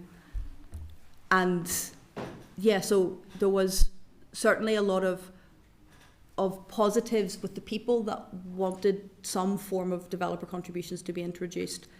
They focused on unlocking capacity, on making it, on increasing housing, on addressing the issues of housing, and using developers' contributions as a way to make that happen. So there were certainly positive responses that gave us suggestions about how we could take the developers' contributions forward. Just to find, Chris, I don't know, I should know this, but I'm going to see the citizen space responses. I take it it's not only just for, there's people responded on citizen space in relation to groups, is that right? Yeah, as opposed to just individual. Yeah. So we had individuals and groups. So there are a series of questions which are, are you responding as an individual, or are you responding as part of an organisation? And there was some questions around whether you were an organisation, whether you were happy to be identified. We don't identify individuals when we outline who responded to a consultation, but we do identify organisations. So there was a little bit about that. What was interesting is that with the responses that we did receive, and I think I touched on this in my opening remarks, that of the responses that we got, 102, which was just over a third of all the responses, were the template response. So they didn't answer on citizen space, they didn't answer the questions, which is why we say that the first question was really the question that all 293 answered. They had a templated response where they completed the name of their organisation or their name, and then they sent it to our email address, our consultation email address, and that in essence just described why they didn't want developer contributions and said that they were opposed to it. So it didn't then go into any conversation around voluntary or compulsory. So that almost a third of the replies that we received were the ones that didn't answer the rest of the questions, if that makes sense. Okay, thanks, Chair. Thank you very much. That's great. Thank you very much, Cahill. Harry. Thank you very much, Chair. And I think all the questions or concerns are along the same sort of themes. What really stood out to me was 14% strongly agree, while 58% disagree. And I think a concerning thing with me, for myself, would be that there was a comment made that this would not be a determinant factor. So you kind of wonder, was the process worthwhile if it's not going to be a determinant factor? But just thinking on the respondees, and I think Cahill sort of touched on it, we don't know the background of the respondees really, sure we don't, whether they're from a developer background. So we have a list of all the organisations that responded. What we didn't do in the consultation responses report, because we didn't start working out what interest they had, if that makes sense. So we didn't look at it from the perspective of, well, you would put the Housing Executive in this box, you would put the Construction Federation in this box, you would put Better Homes NI in this box. We didn't do it like that. We have a list of all of the organisations that responded. I can tell you who responded, but we didn't break down by sector, because we would have had to do a piece of work with those 293 names to try and identify them into boxes or areas. We didn't do that. Yeah. That's okay. Yeah. And on the consultation point, consultation is valuable and important, and it enables us to gather data. It is, when I say it's not the determining factor, it's because ministers have to look at the wide range of issues. So if I was to give an example of when we go out to consult on raising fares, or when you go out to consult on introducing a new tax, or when you go out to consult on any of those things, the views of people help to inform the decision, but they're not the only thing that need to be considered by a minister when making a determination. Thank you, Chair. Thank you, Harry. Justin. Sure, thank you, Kiera and Alison, for your evidence. Very interesting discussion. In terms of the much lauded three-pronged approach, which is going to be the cure to all the ills of the Department for Infrastructure in terms of a water and drainage perspective, give me your take on them, please.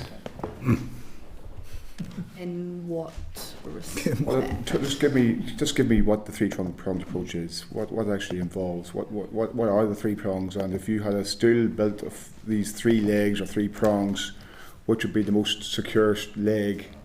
Tell me, what is the three-pronged approach? Good Presbyterian strategy there, Justin, the three-pronged approach. Sorry, Alison, you were about to either indulge in theology or explain the three-pronged approach. Apologies. I was just going to explain the three-pronged approach. You're very welcome to go into the theology as well if you want to, but as Presbyterian... Right, Alison, we'll give that a wee bit of a miss today. Sorry, Alison. The Minister has articulated her three-pronged approach quite a lot in the Chamber and in other places. So the three elements of the three-pronged approach are to continue to press the Executive for adequate funding for Northern Ireland Water, to bring forward the Water, Flooding and Sustainable Drainage Bill, which is with the Committee at the moment, and developer contributions. Okay, I'm looking at the three prongs here. I'm trying to figure out in my head if I was seeking certainty around delivery. Three-pronged approach wouldn't give me much certainty. I'm looking at funding and partnership, I'm looking at innovative solutions, I'm looking at legislation, and none of them or three are certain. So I'm just concerned about that. I know you're not answerable to that, but I am concerned about that. Are developer contributions not already happening organically?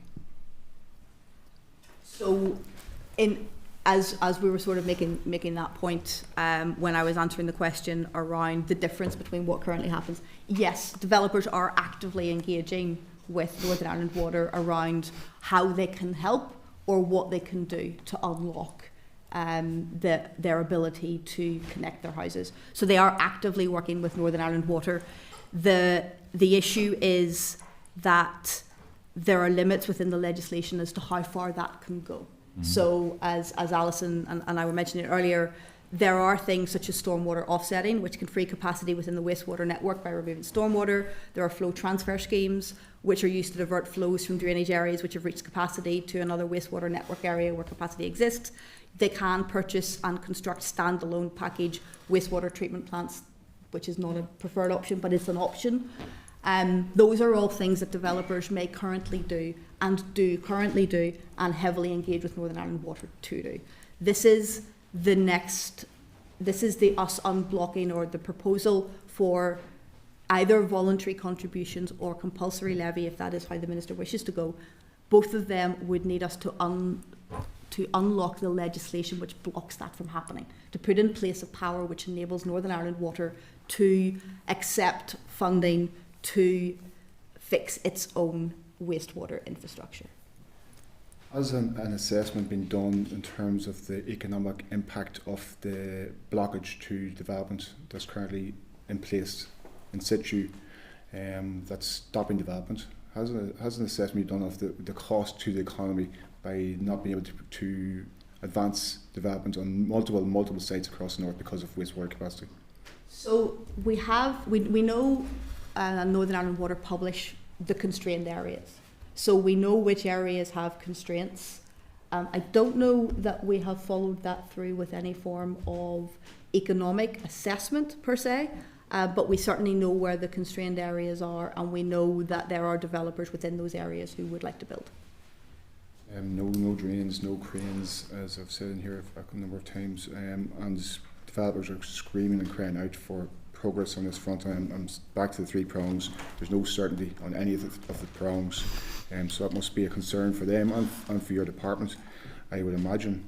In terms of responses, from who have you received responses? I mean, can you say that the vast majority of your responses were from developers, or the vast majority of responses were from potential residents or householders?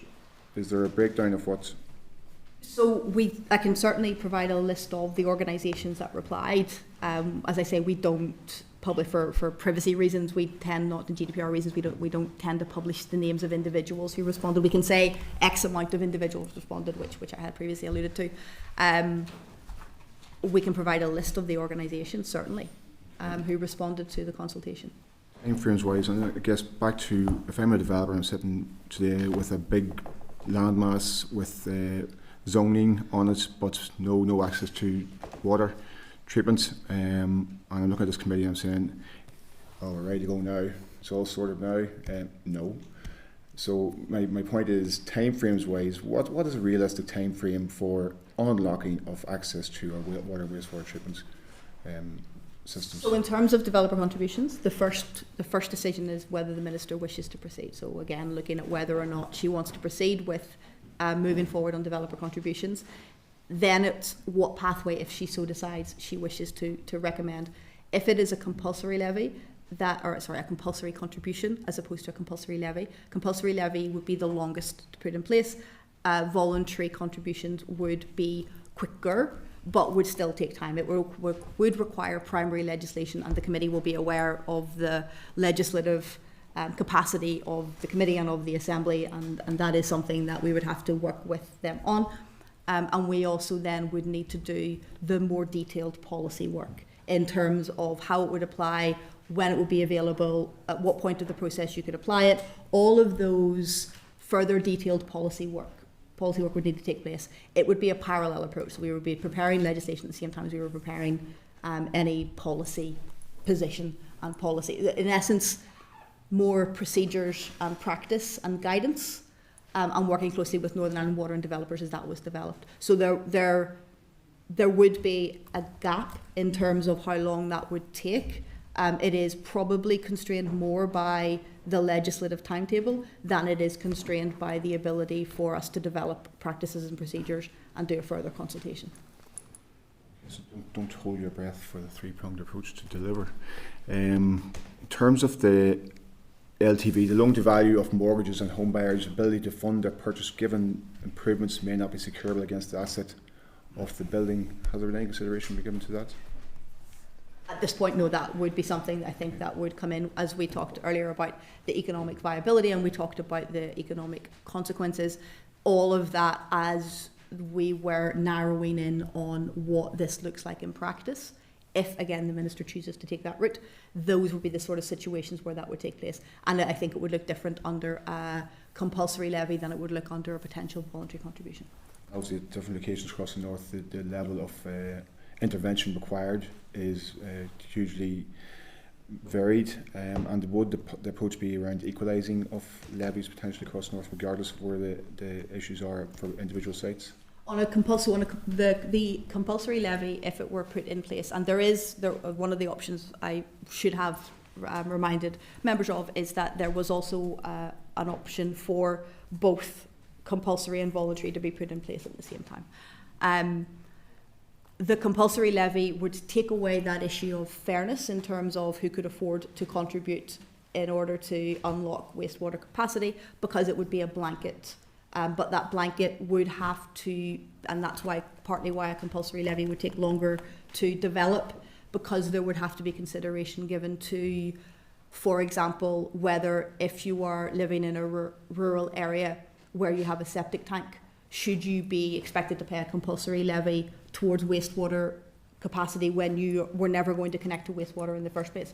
And so there are levels of relief schemes or exemptions that would have to be worked through, consulted upon and considered. So in answer to your question, there would have to be consideration given to a reduction or a weighting of in those situations. Potentially a tiered approach. Potentially, but again, that would be part of the policy development and procedural development if the Minister chooses to take that route.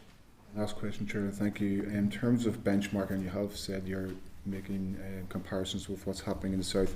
Has the Minister, in terms of taking an All-Ireland approach, has the Minister corresponded with her equivalent in the south to see what the approach they're adopting there and what might be implemented here, which is singing from the same hymn sheet, so to speak? Not that I'm aware of. As it stands, I don't know that she has engaged with her counterpart in the south on that issue. We would have to check. Thank you, Justin. I'm going to bring Andrea in a wee second. There's just one question I had that should have led out of just a chat that you had with Justin there, and it was around, and still staying with the Presbyterian theme of your answer, Kiera, around what is being done currently as a sort of bridging gap to free up development. And I think, I don't want to put words in your mouth, but I think you said they're separating out stormwater, which is important from the normal sewage, using other additional capacity where one was, I guess, being used up, but there was additional capacity elsewhere. And the third one was in terms of treatment works and putting those in place. Could I ask, are all those three things currently being done? Okay. So I want to focus on that last one there, just around treatment works. And so if those are being put in at the minute, your previous answer was around that Northern Ireland Water were very keen that they do that and they're procured in that way. Is that happening, or can you tell me if that sort of treatment work is going in? So who's putting it in, who's paying for it, and who's running it? So I'm going to put yes, Chair. Alison on this one. We're now technical, and engineer Alison is going to answer. Right. That would occasionally be part of a developer-funded solution where, if there was absolutely no connection available or likely to be available in the very near future, a developer could choose to put in a package waste treatment works. So it's a very small thing just to service that development of however many houses was there. The developer would then be responsible for maintaining that until such times as Northern Ireland Water could adopt it. However, the decision maker in terms of whether or not there could be a package plant put on that site is actually the NIEA, because the package plant in itself would have to obtain an environmental discharge consent in order to be a viable option. And that often, for package plants, that can be difficult. You then run into the risk of, should it get its environmental discharge consent and be connected in the houses or occupied, there have been occasions in the past where then developers have gone out of business and have gone bust, and no one is left to administer those package plants. So while it is a prong of of currently developer-funded solutions, the preference would always be to connect. 788 Act. Always be to connect to the public sewage system. Okay. It's 17. That's very interesting, Alison. I'll ask you one more question around that, because your answer was very interesting, and you nearly saw where I was going with this.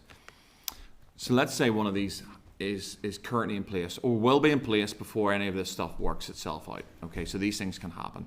I suppose my question was, well, let me restate what you said. It's built by, in this case, currently it's built by the developer, and at some point, people cross their fingers and hope that Northern Ireland Water will adopt, right? Let's say Northern Ireland Water aren't overly happy with the treatment plant, and say, look, no, we're not going to adopt that. It has to be this standard. And then the developer goes out of business, and the whole thing starts unraveling in terms of NIA and overspills, and I don't know what all the technical terms are, but the plant just isn't coping. I mean, who's liable for that? I suppose you can see where I'm driving towards. Yep. Is it the 50 people who bought a house in that development, and they go, why is there sewage coming up my drain or whatever? Are they ultimately liable in that situation I've described, or does Northern Ireland Water step in? Yes, there? they are. Where it's a private development and it's private. Yep. In this case, it would be with a package wastewater treatment. Where it's private, the residents would be responsible for that. Northern Ireland Water are only responsible for it when it's been fully adopted under the Article 161 situation. And if it's currently happening, would householders be made aware of that as they perhaps plan to buy their house? Because I think that it sounds quite serious in terms of ultimately if the scheme of events that I've described to you happened, would they be made aware of that at the time of purchase of their house? Well, their legal representatives should make them aware of that at the time. Yeah. If they don't, it's liable to come to light maybe at a later stage if they were maybe to sell their house or whatever. But the duty there is on the householder to carry out due diligence in relation to the legal advice that they're receiving at the time they're buying the house. Okay. That's great. No, thank you for that, Alison. Andrew? Thank you, Chair. I'm trying not to get distracted by Presbyterians in 1798 and firmly bite my tongue here now, so I am, you know what I mean? I've opened up a theme here, Andrew. I do apologise. I do want to come back, with the greatest respect, I do want to come back to this consultation response and not breaking it down by sectors. I'm going to break my own rules here, Chair. I don't like to sort of extrapolate too much before I ask the question, but the question is, why is it not breaking down by sectors? And the reason I ask is, with the greatest respect, the Minister comes, and she's very good at coming in the chamber, and we'll ask about a range of issues. You know, we might ask about the environment, we might ask about wastewater, we might ask about SORP, we might ask about farmers, we might ask about social housing. And a lot of this will come back to the three-pronged approach, of which the developer contributions factors in. Okay, I just, I think I need to know, and I appreciate you've said that there's a list of all the respondees and all the rest of it. I appreciate you don't necessarily want to give individual responses from individual, but in my head, surely there must be, in this day and age, we get presentations and we get themes and we get graphs and pie charts, and I can't get my head around why it hasn't been broken down into some sort of very rudimentary sectoral response. Because ultimately, if again, just rough numbers here, 30%. If 30% of planners, for example, or that, well, yes, they're going to say we're happy to have developer contributions because we get the houses built X, Y, Z. But likewise, if there's this large cohort of people that are invested in social housing are saying, well, actually, this isn't going to affect social. I mean, that's not going to then lead to the resolution of a key issue within this executive. Likewise, if there's an environmental sector saying this developer contribution is not going to affect the environmental issues that this executive is facing. So, I mean, that's just, I suppose, why was it not, and can it be And would it help? And again, we're going back to the last other questions about advising the minister. Surely breaking those sectoral things would help. I mean, appreciate you're not going to tell me what you're going to advise the minister, but I just for the minister's benefit, would it not help? I'm sorry. I do appreciate all the answers you've given. But the other thing as well is a lot of these answers that are given are very hypothetical. Like we're literally pulling out. Well, if a whole pile of developers club together for 50 million, and that's £5,000 per house. What X amount of houses being built, and so I do get all this. But again, I'm just left wondering why it wasn't. So part of the problem is the complexity of the responses. So we got 202 that were declared to be from organisations. So sometimes that's someone saying, I represent an organisation, but not telling us the organisation name. Sometimes that is people filling in the citizen space. Sometimes we received a response on citizen space and we received an additional response on an email. And we're able to correlate those together. A lot of the responses didn't answer the questions.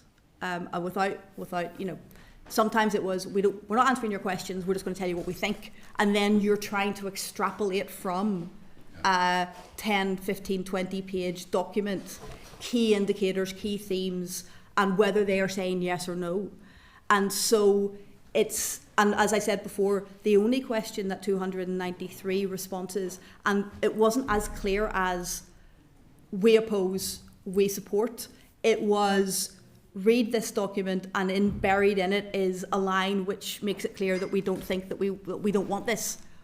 And so it becomes quite complex from that perspective to break it down in terms of how organisations responded and what that meant. So how many organisations responded to the first question and not the second? As I said, the people who responded with that template response didn't respond to any other questions. They gave us a templated response that we've covered in the consultation responses report, that outlined all of the issues that they felt, and we're clear that we have represented what they were telling us in terms of the advice, in terms of what they thought about the concepts of developer contributions. But it's difficult to then assign it through in a way that makes sense, and it risks being misleading. And as I was saying earlier, we also then are faced with a scenario where someone says they're from an organisation, but we don't know, but they've sent an email address, and the email address looks like it might be this organisation, and therefore how are you putting that through, and what does that look like? So it was a very complex consultation to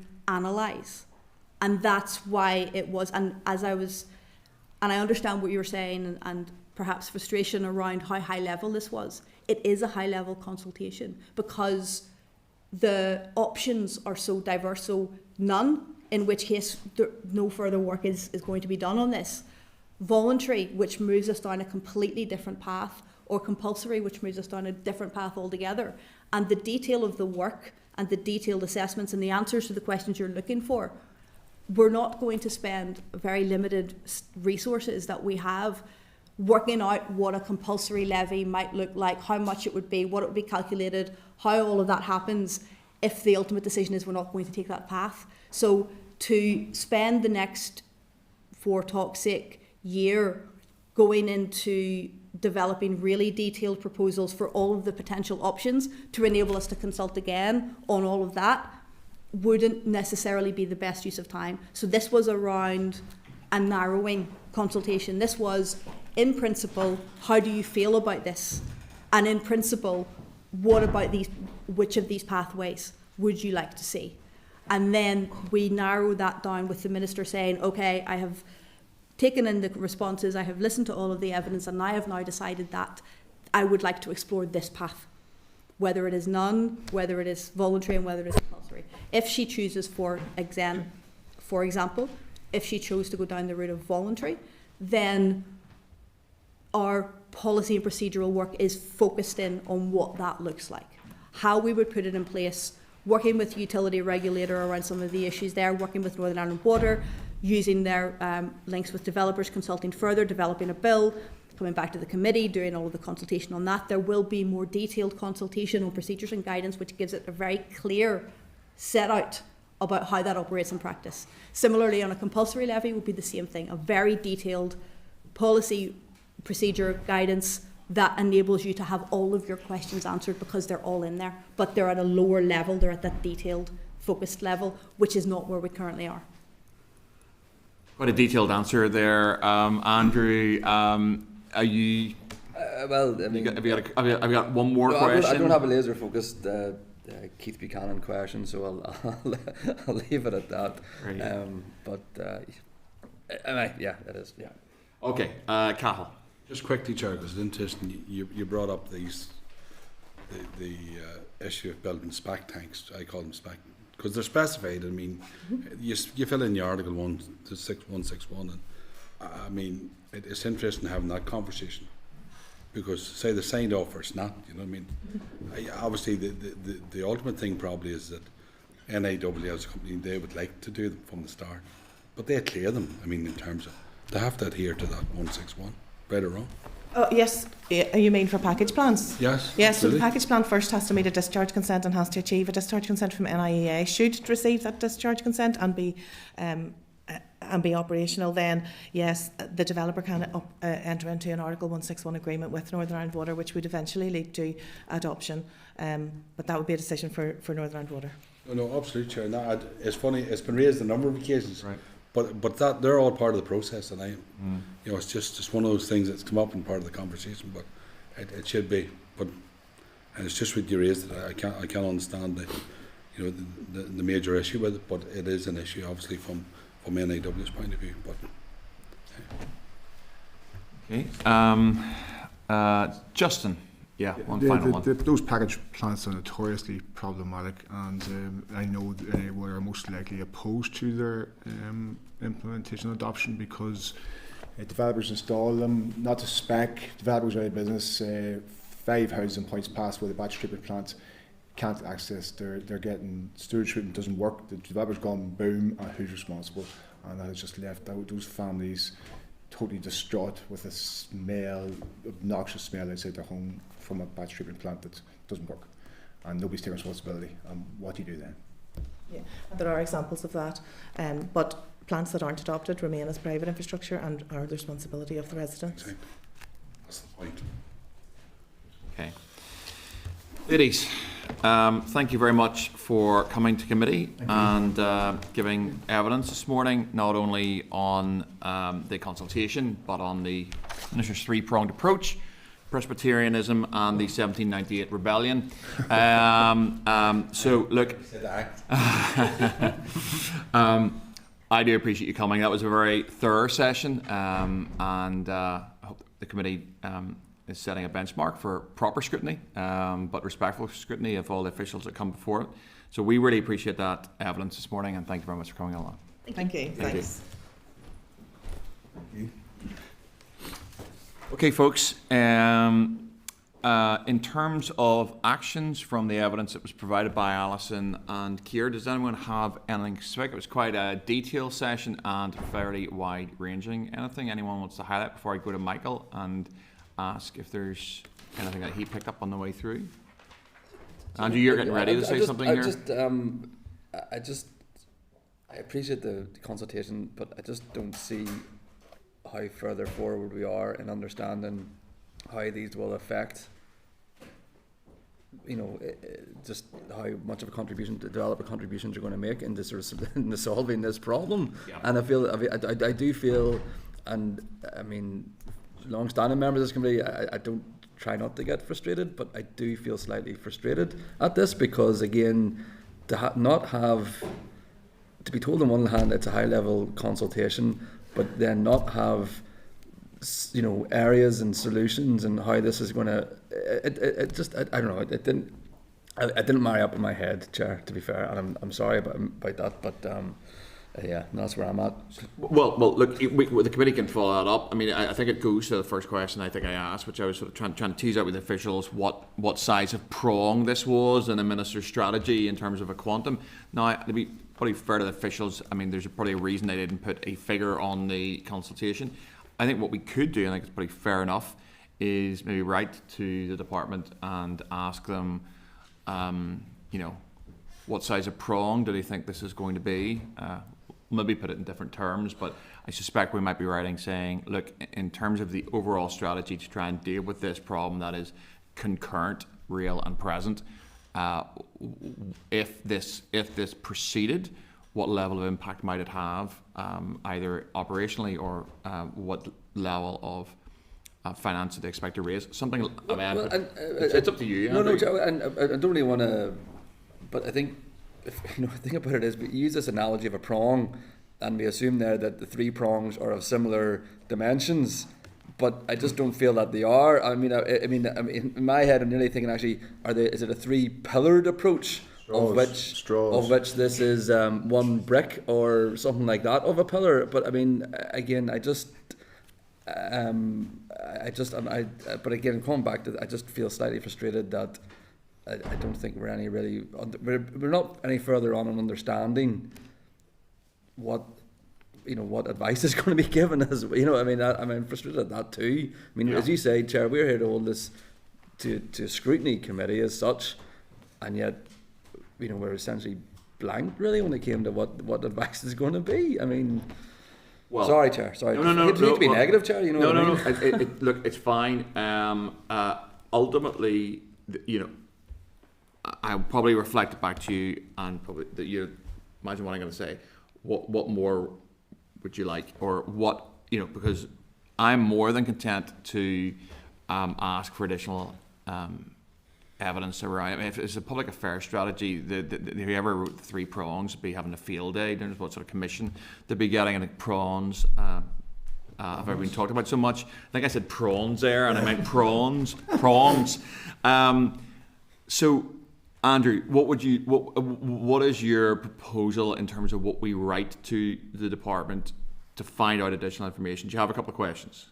Well, I mean, I'm just reacting to what went on there. So, to be fair, I don't. I've not sort of correlated these thoughts in my head on the back of that. But I think the general theme is, we don't know off the back of this consultation what sectors thought what of this plan, and I just find that very difficult to get my head around. I understand and that's Okay, well, let me suggest something. Our committee agreed that we write to the department and ask what either operational impact or what financial quantum the department feels that this prong will add to the overall strategy. You don't have to use the word prawn there, Michael, when you write, but you probably will get a summary. Our committee members agreed on that? Sure. Okay, Justin? Following on from what Andrew's saying, and the 3-pronged approach, or as I see it, it's a bit of a 3-strawed approach. There is no certainty on delivery of any one of the straws. Where does the department see certainty along their 3-pronged approach? Are they certain about delivery on any of the prongs or straws? So it's a very useful political tool to use the 3-pronged approach, but there's nothing really behind it. No real substance to it, and it doesn't give me any confidence there's going to be delivery on it. Would you be content, maybe in terms of trying to get that phrased as a question to the department? What is the minister's view as to the evidence of delivery around the 3 prongs so far? Is that what you're? I mean, and the capacity to deliver on them. And the capacity to deliver, Michael, is that? Yeah. Again, seriously, just to surmise. I mean, we do get it. We do ask the minister regularly about infrastructure. We do ask the minister about wastewater. We do ask the minister, and very often it comes back to this 3-pronged approach. And I don't want to belittle the terminology of it, but I just feel that we've spent the 18 months I've been here, we've just been getting back, and yet I really don't feel any further along, Chair. Sorry for no. Look, ultimately, Andrew, this is our job. I think Justin raised a very relevant point there. I think we will write, and I think it's absolutely right to ascertain from the department where they feel the progress around these prongs have got to, and where they feel that's going towards, and further to that, what impact, and particularly the evidence that we've seen today, what impact that's going to have. I think that's absolutely fine. Michael, you content with that?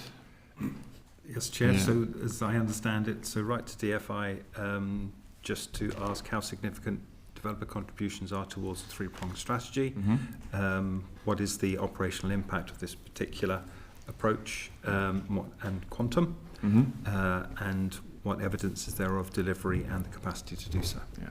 And members, officials offered to provide a list of organisations that had responded to the consultation.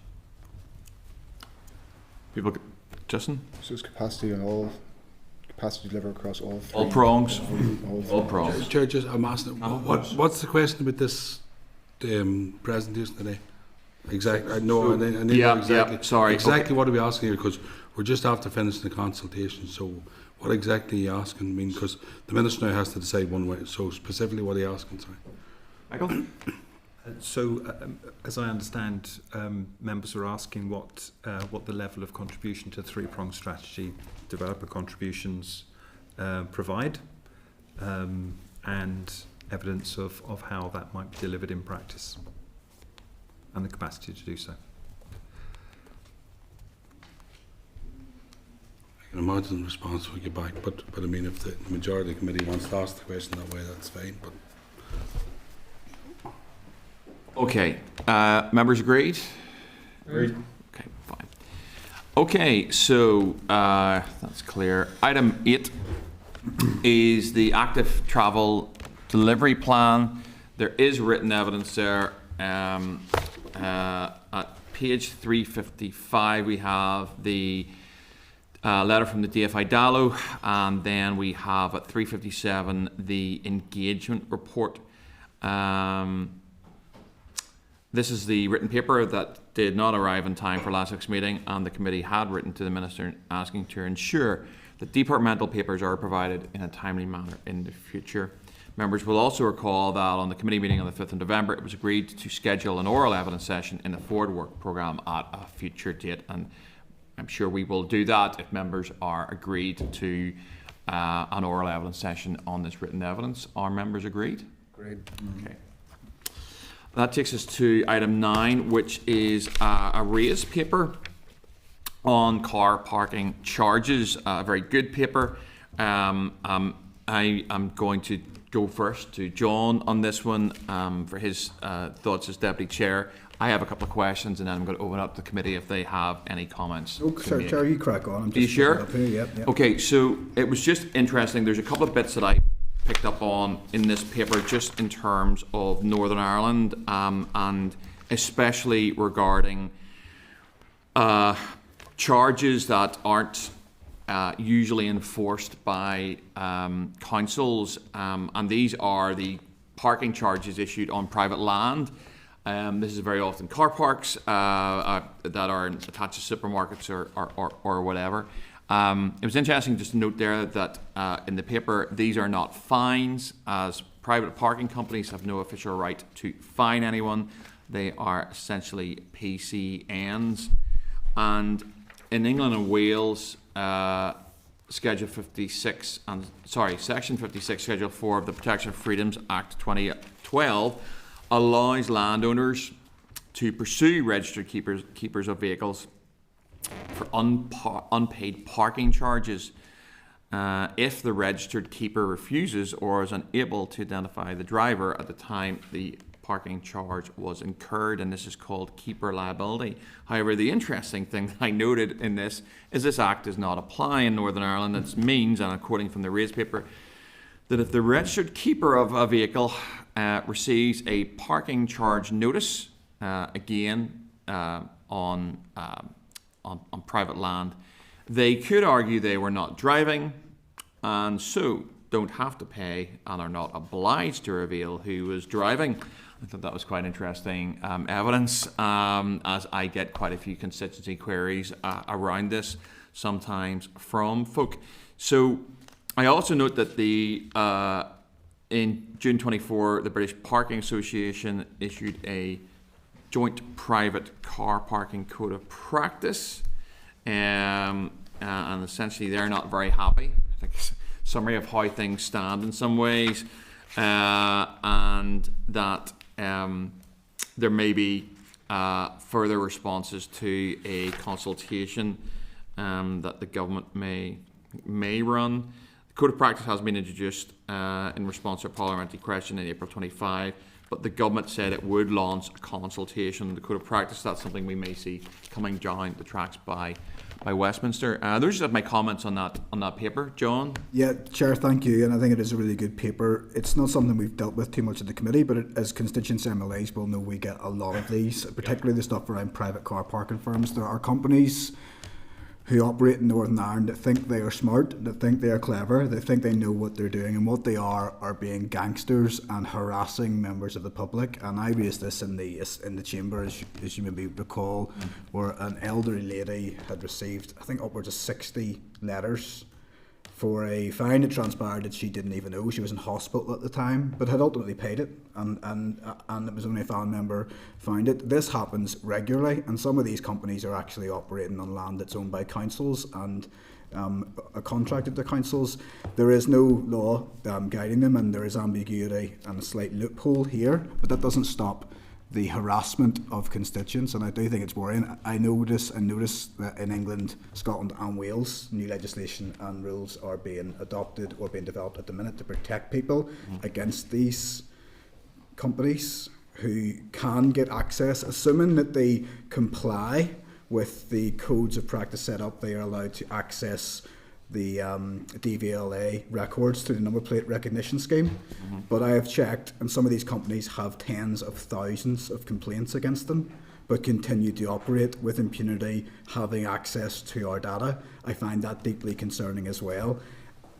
I did ask the Minister if there was any plans to look at it to see if there could be any more protection afforded to the public, and that isn't something that's being looked at the minute, but I do think it would be advantageous to do so. I've also contacted the councils in my area asking why they feel the need to use these companies when there are plenty of others out there who don't operate in such a ridiculous manner. But sadly, it's more for noting at this stage, because there's not a lot, apart from it being very good information, nothing's really changing, except it gives clarification to those who do ask the question that there is this area of confusion in Northern Ireland regarding responsibility and ownership. Thanks, Chair, and thanks for raising the issue. I mean, I get the same too, but the question is, John, obviously you haven't looked at to see how we can go about it. Can we get a paper on some solutions on how we could bring something forward? I mean, I know you've asked, Minister. to be fair, is there any, can we do a wee bit of follow up here and see what exactly? Because you're right. I mean, it is an issue, but I'm just wondering how would you go about addressing it? But maybe they have that. I don't know. I haven't put any thought into it, to be honest. But I assume for the chair, Cahill, it would be the Minister's purview and the department's plans. If other similar departments across these islands have brought in legislation, legislative change. That's what legislative change. There is nothing. It operates in a limbo space at the minute. There is nothing covering private car parks. I know it doesn't apply. I'm just asking how we go about. If another paper, Chair, just see what goes on somewhere else. I mean, if there's lessons to learn from it, grand, and I don't mind the Minister come back, certainly. Look, there's a range. I know Justin's indicated as well, just to deal with that one particular issue. There's a range of things we can do. We can write to these companies and ask them to come in and give us, in the first instance, some written evidence and an oral evidence, and see what they say. The committee can do that. It's within its boundaries to do that. I know that. I mean, all I'm saying. Sorry, Chair, then cut across.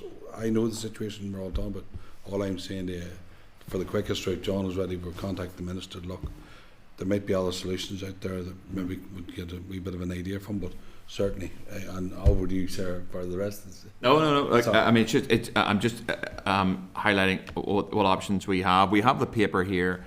The question really is what we do with it. I mean, let's all be honest. I don't think, given the amount of legislation that given the fact that we're dealing with one bill, there's a couple more being at least clearly signalled. There will be not. I did not expect the department to bring anything through on this in this mandate. They'd be crazy to even consider it because they won't have time, and that's fair and reasonable. In terms of ways forward. None of the members, Michael, have signalled anything in particular. I have flagged up that we can. It's within the purview of the committee to ask companies to come in. They can decide to or not to. But anything that from you that in terms of what you suggest is a way forward around this? Well, first of all, Chair, just at one point to draw your attention to the disclaimer on the front of the research paper, just in case there were anybody out there listening. thinking of not paying their parking charges. That this information provided to members of the Legislative Assembly in support of their duties. It's not intended to address the specific circumstances of any particular individual. It should not be relied upon as professional legal advice or a substitute for it. Wise words. Yes. So there was a proposal from CAHL to ask research to go back and look at how things are addressed elsewhere. I don't know. Maybe course of action potentially, Chair. I've got one group that's been very helpful to myself and constituents and probably other members is both the Consumer Council and Trading Standards.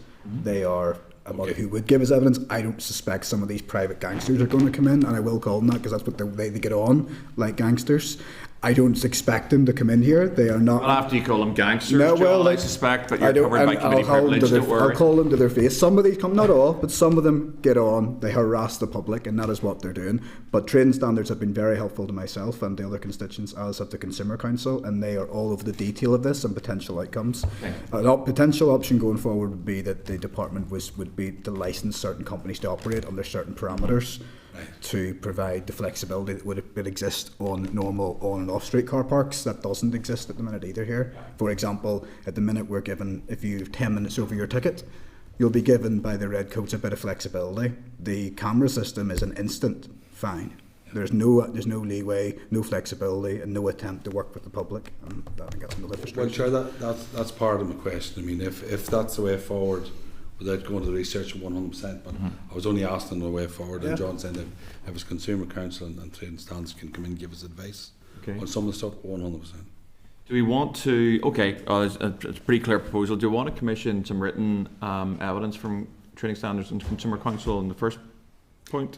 If that members agreed. Yes. Happy enough with that? Okay. Justin?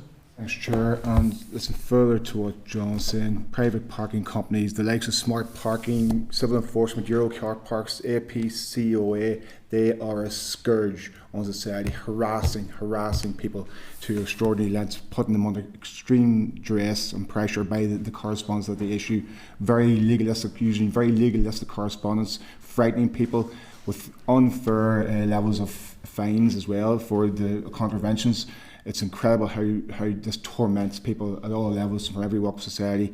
It needs to be addressed. What are the standards they must adhere by? What are the regulations that govern these organisations? Are these engaged by the department, and who has control of regulating them and the standards by which they must adhere? The level of advertising for these companies in car parks, where you go and park in these car parks assuming it's free, and next thing, bang, through your letterbox comes this legalistic fine and threat. So it's just totally unreasonable and unfair for people to be subjected to this continuously, and they need to be put, the reins need to be put on these organisations, because they do act as if they're money making racket. That's how they act. Something tells me they're not going to come to this committee. But that notwithstanding, I think we have committee agreement to write to Trading Standards and the Consumer Council and Andrew. Advice and I are a good. I've given a good advice to my constituents on that, so I'll just add as well. Advice and I. Sorry, Chair, for. It's okay. No. We can write to all. That's to write to them for written submission. Written submission with a view to. We could have them in. Our committee members agree. Okay.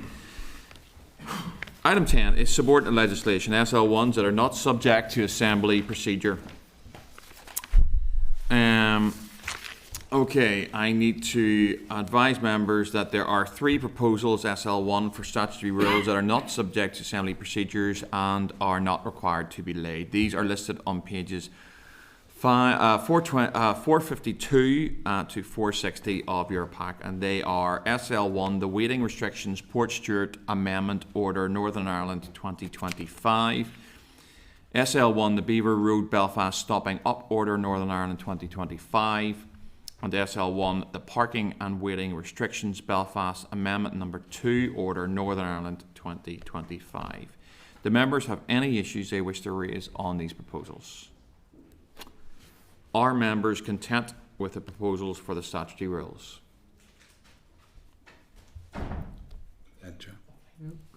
Item 11, Forward Work Programme. At page 462, we have our Forward Work Programme. Just want to remind committee members,